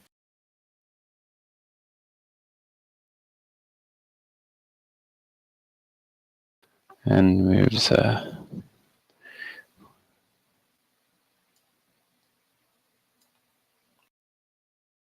Nice. Dark figure 10 kind of reels back, having caught a crossbow bolt up in the shoulder. He is not looking too good. He kind of tears it out of his flesh and reaches out with his claw towards the horse. Seeing a much easier target, hopefully, but misses. And then he's going to lash out with his long sword at Tulden. And misses terribly, just bleeding out heavily all over the ground in front of you. 6 looks down at where his crossbow or his longbow used to be.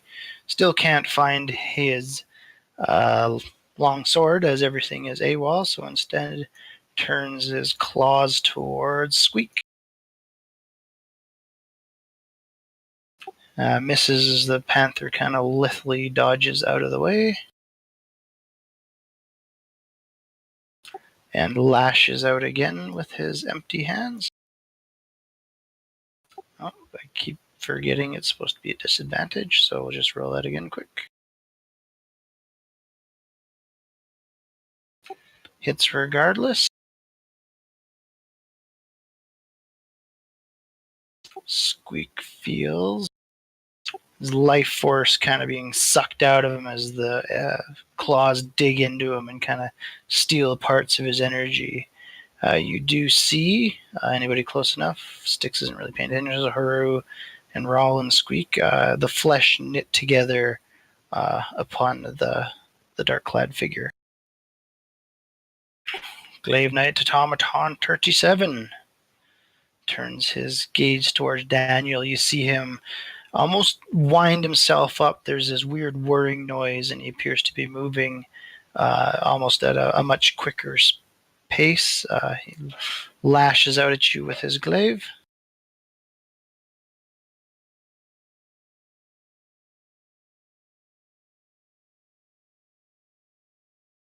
And surprisingly, a third strike swings out. The first one cleaving into you, and you dance back.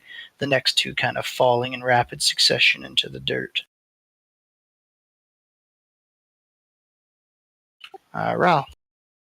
He's just going to move down to here and continue being helpful.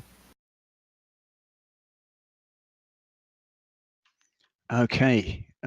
Shame is going to continue attacking the undead creature next to him, using its hooves. Hitting it.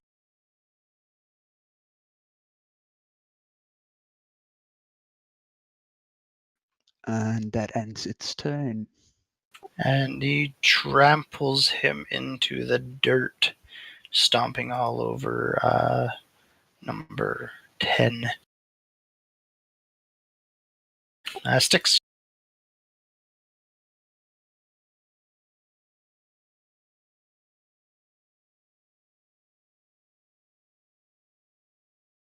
Styx.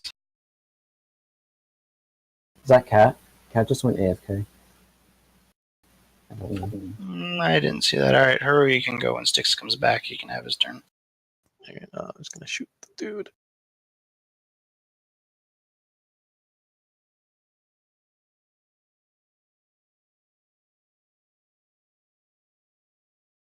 And Squeak will take his reaction.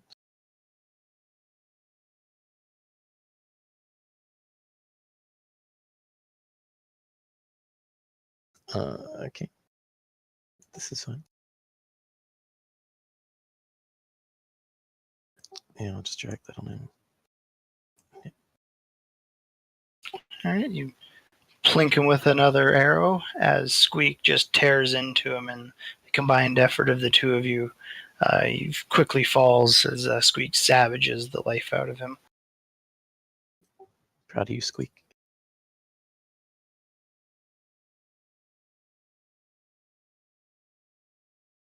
Styx, you back? Hello. Alright, Six is gonna fire off some crossbow bolts. But first he's gonna throw the doorknob at the automaton. Okay. Whew. Trip attack. What? Throwing the doorknob. With the Yeah. doorknob? No. This is the crossbow. Okay. I'm firing the crossbow. And the doorknob was just flavor. Yeah. So with a rather metallic clang, it slams into his face, kind of denting in this weird skin mask unnaturally, so it's kind of got like the pushed-in face look. Unfortunately, he does stagger back, but manages to keep his large automaton feet underneath him.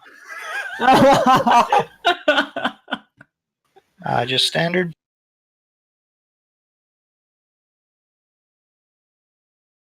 Come on, please fail. Oh my, alright, I give up. Styx is giving up on the tripping. Again, your little quarrel pops out and smashes into his knee, kind of buckles a little bit, but keeps himself upright.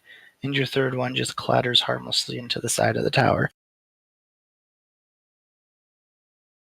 Arya?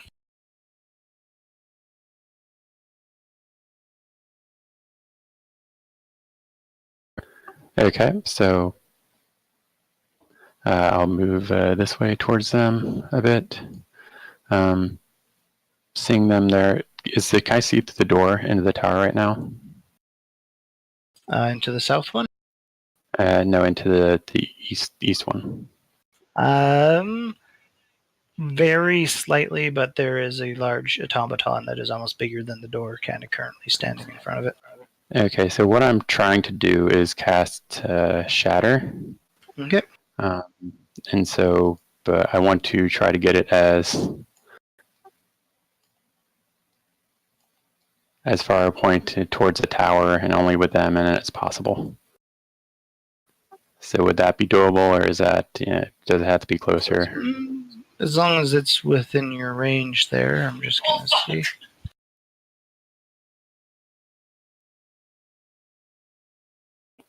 Yeah, otherwise You're lucky I let you okay. go ahead, blast it off on them, Okay. and if it hits anything on the inside, then we'll deal with that. My wife just fell off the bed.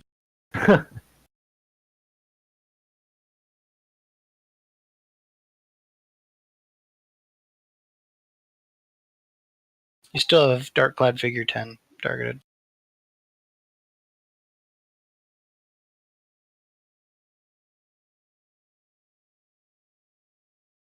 And did they do the rolls at disadvantage because they're made out of metal and inorganic? Okay, you can re-roll number 1. Or did it already do it at disadvantage? No, so yeah, re-roll the saving throw on number 1. Okay, damage away.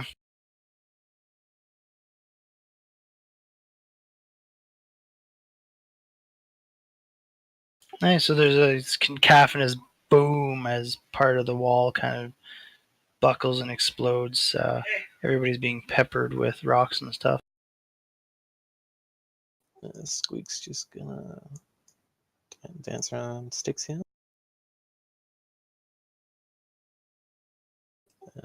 Yep. And he's gonna pounce on the night number 1.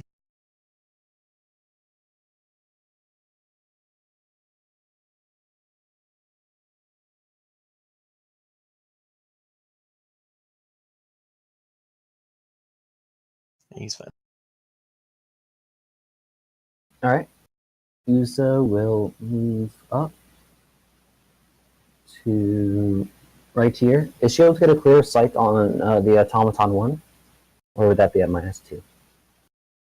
Probably -2, not because of the spiritual weapon, but just because of 37. Yep, that's all good.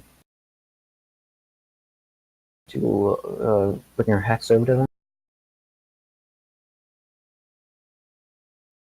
And she will just blast them. Oh, I didn't find -2. I'll do that for the next step. But does that hit? Let's see if I can do that.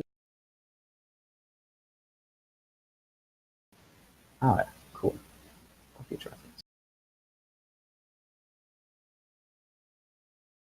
Alright. So you lash out with your Eldritch Energy, just kind of goes sailing wide as it's a pretty hard melee going on up there. Everybody's moving around. Danielle. Daniel is going to use Dig Deep as a bonus action so that he gets some resistance from our attacks. And then he's going to use the dodge action because I kind of don't want to die. All right, 37. Stops moving as quick as he does, kind of cools down a little bit. And will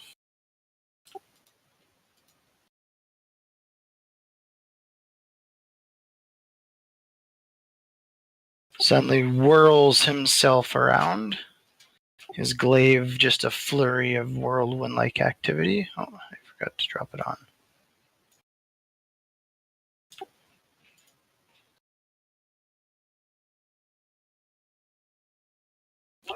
Cleaving into everybody in the surrounding area. One lashes out with his glaive Before that, at. as a reaction, I'm going to use Bloodied But Unbowed, Okay. getting some 10 hit points and restoring all of my Moxie points.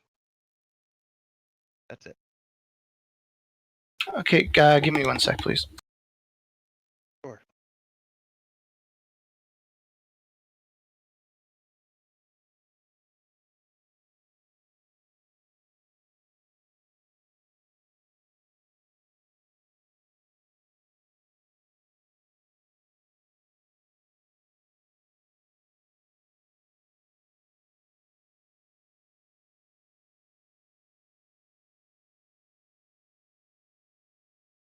One's going to rain down some punishing blows on.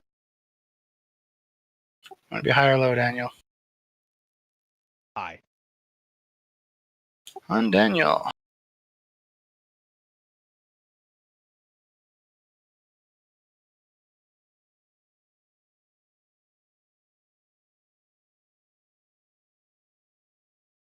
First one slamming into you, and the second one digging into the dirt. Okay.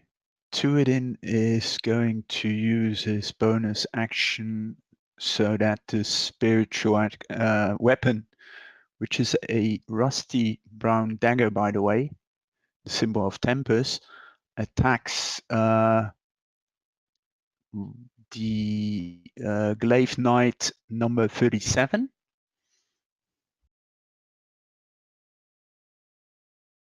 Okay.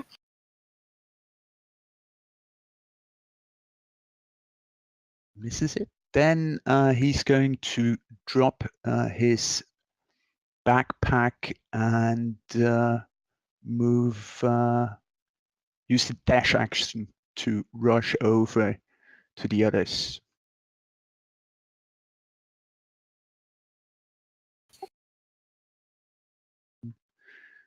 And he's over here. And that ends his action. His turn. Okay, Six is going to move over to here and fire off a barrage of crossbow bolts. And miss. And crit miss. Crit. Just a normal miss. Crit miss.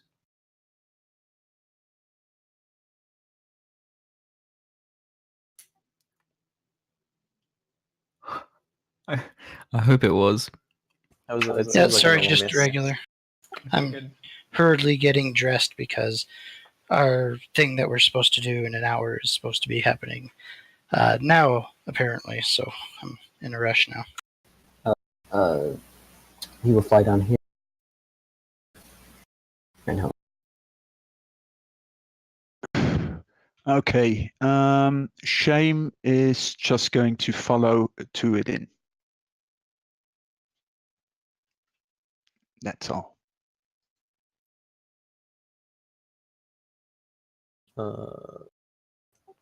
Yeah, go on, bite him, Squeak.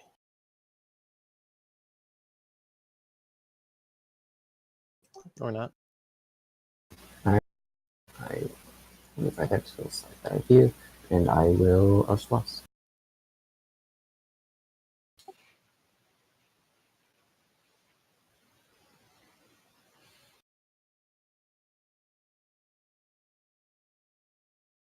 Alright, and then I will bonus action Maddening Hit.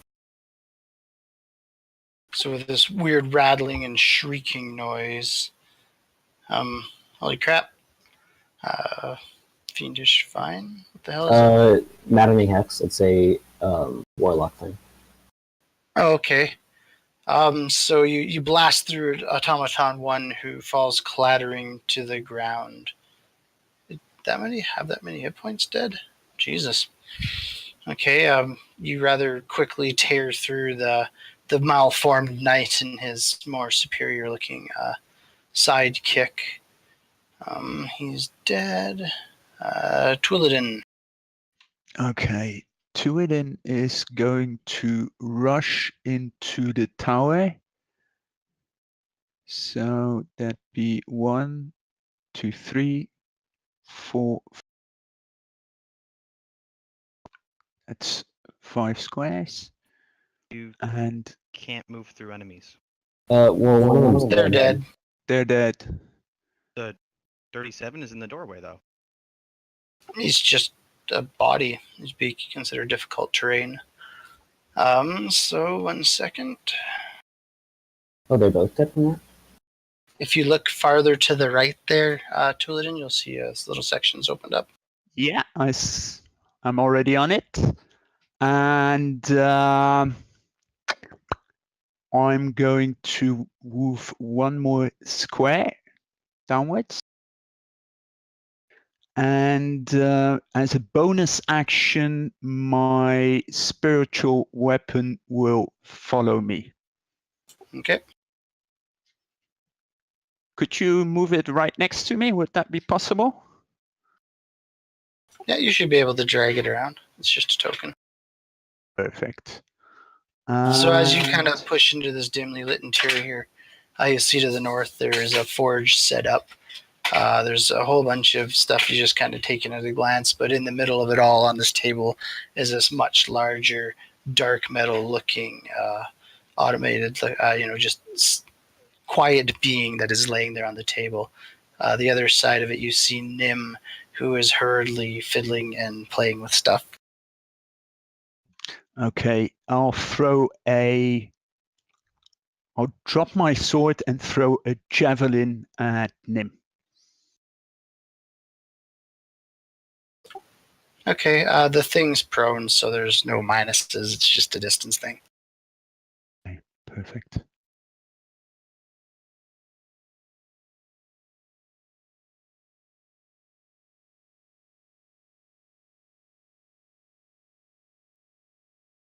There you go. So I hit it.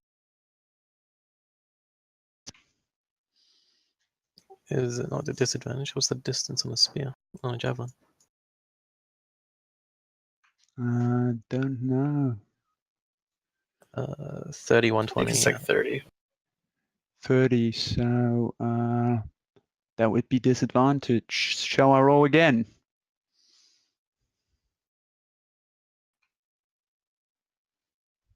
Ma? Sorry, say it again.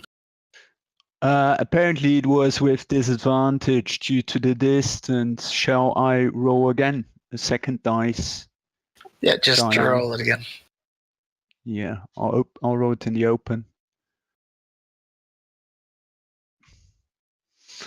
Okay, so that hit him, and that's 9 points of damage. And that ends Tuidin's turn.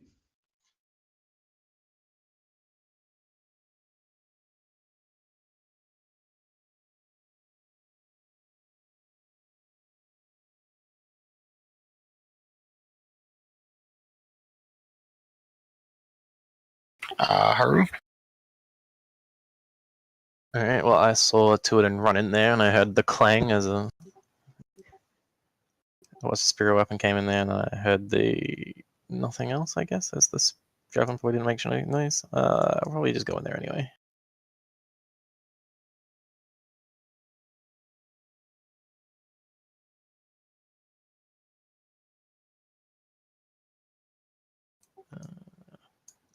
Here. I guess I'll shoot Nim.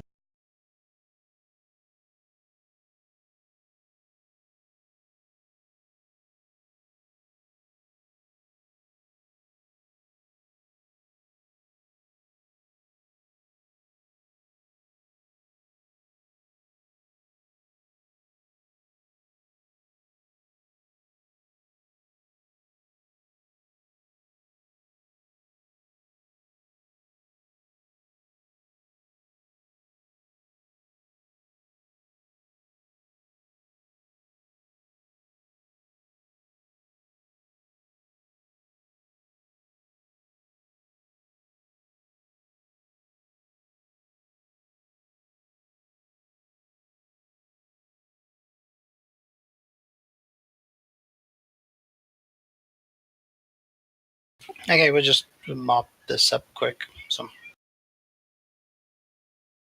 Fair enough.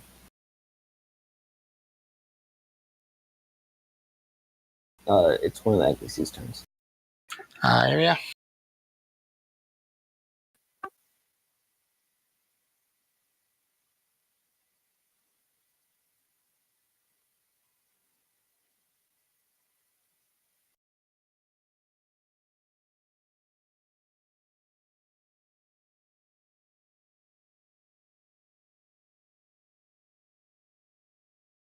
All right. Daniel will also cross into the tower. Twice so far. Just drag yourself to the right some more. Ah, I see.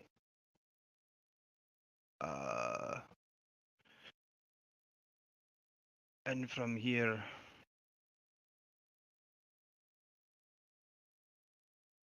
guess I'd be there. 1, 2, 3, 4, 5, 6. I will run over to here. Use a bonus action to dash using stick and move. And then targeting the surgeon, I will make a bunch of seawater shoot out of my whip as I use lightning lure. Fails it, so he gets pulled 10 feet over towards me and just put him right south of me. And he takes that much damage.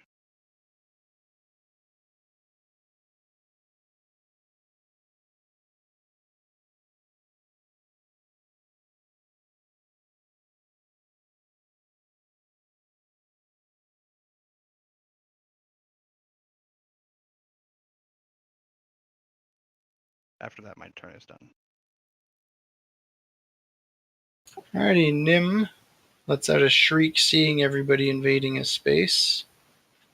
You can take a attack of opportunity at him, Daniel, as he runs past you. Sure. Yes.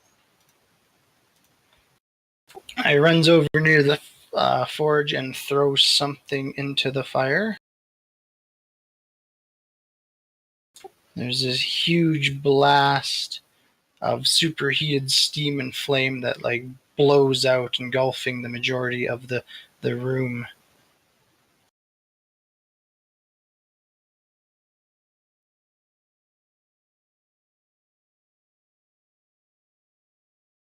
Haru.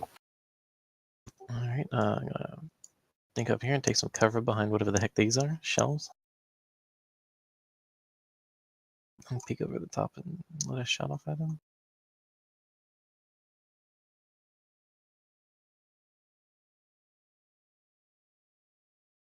Alright. Uza is going to run. I assume she'd be like right there. Is she able to get a clear line of sight on the surgeon, or would it be -2 or -5? No, you're good. Alright. And she is going to Eldritch Blast him.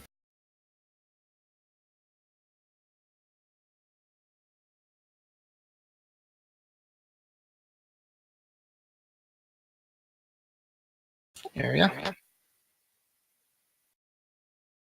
Area casts heat metal on his hand, with all the knives and stuff. Okay.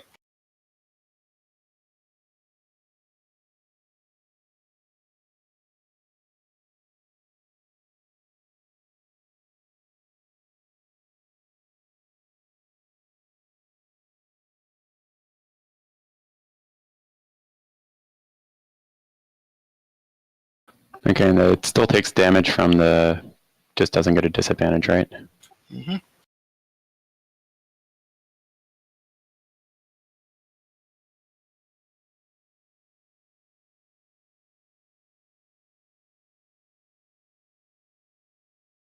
Okay, as a bonus action, I'm going to move my spiritual weapon over there.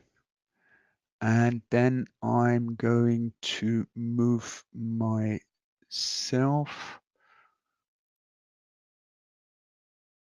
over here as I pull out another javelin and throw it at Nim.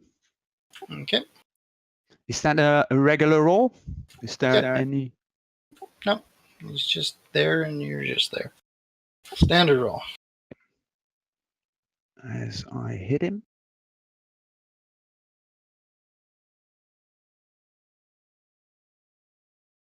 That ends my turn. Okay, 6 is going to run over to here. I believe I can get to here. And then untarget this. And fire off some crossbow bolts. Well, I guess I was moved properly. Oh no, okay. Alright. I just thought you landed on somebody. Wow. Woo. I need a trip attack. So Nim Oh. comes shrieking in through the door and looses a quarrel into the face of the surgeon.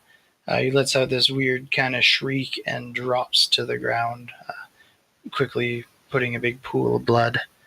I really hate to cut this short, but I'm getting in a lot of fucking shit right now, which I'm not too happy about. Just give me investigation checks. I will come back later. I know there'll be 2 people not here, but we'll do the hex crawl home. But I just want to deal with this quick. All right, is anybody help me with investigation? Daniel cannot. Is anybody? Yeah, Arya can, but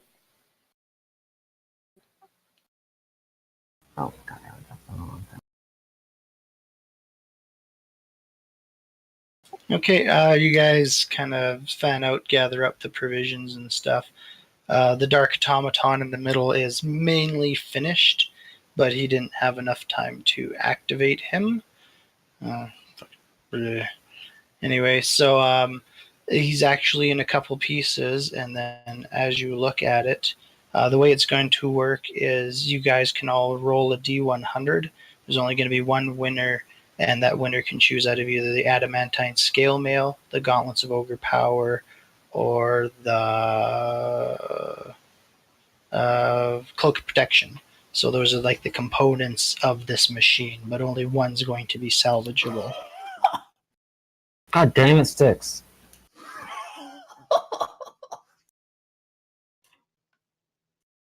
Oh, 2 of them.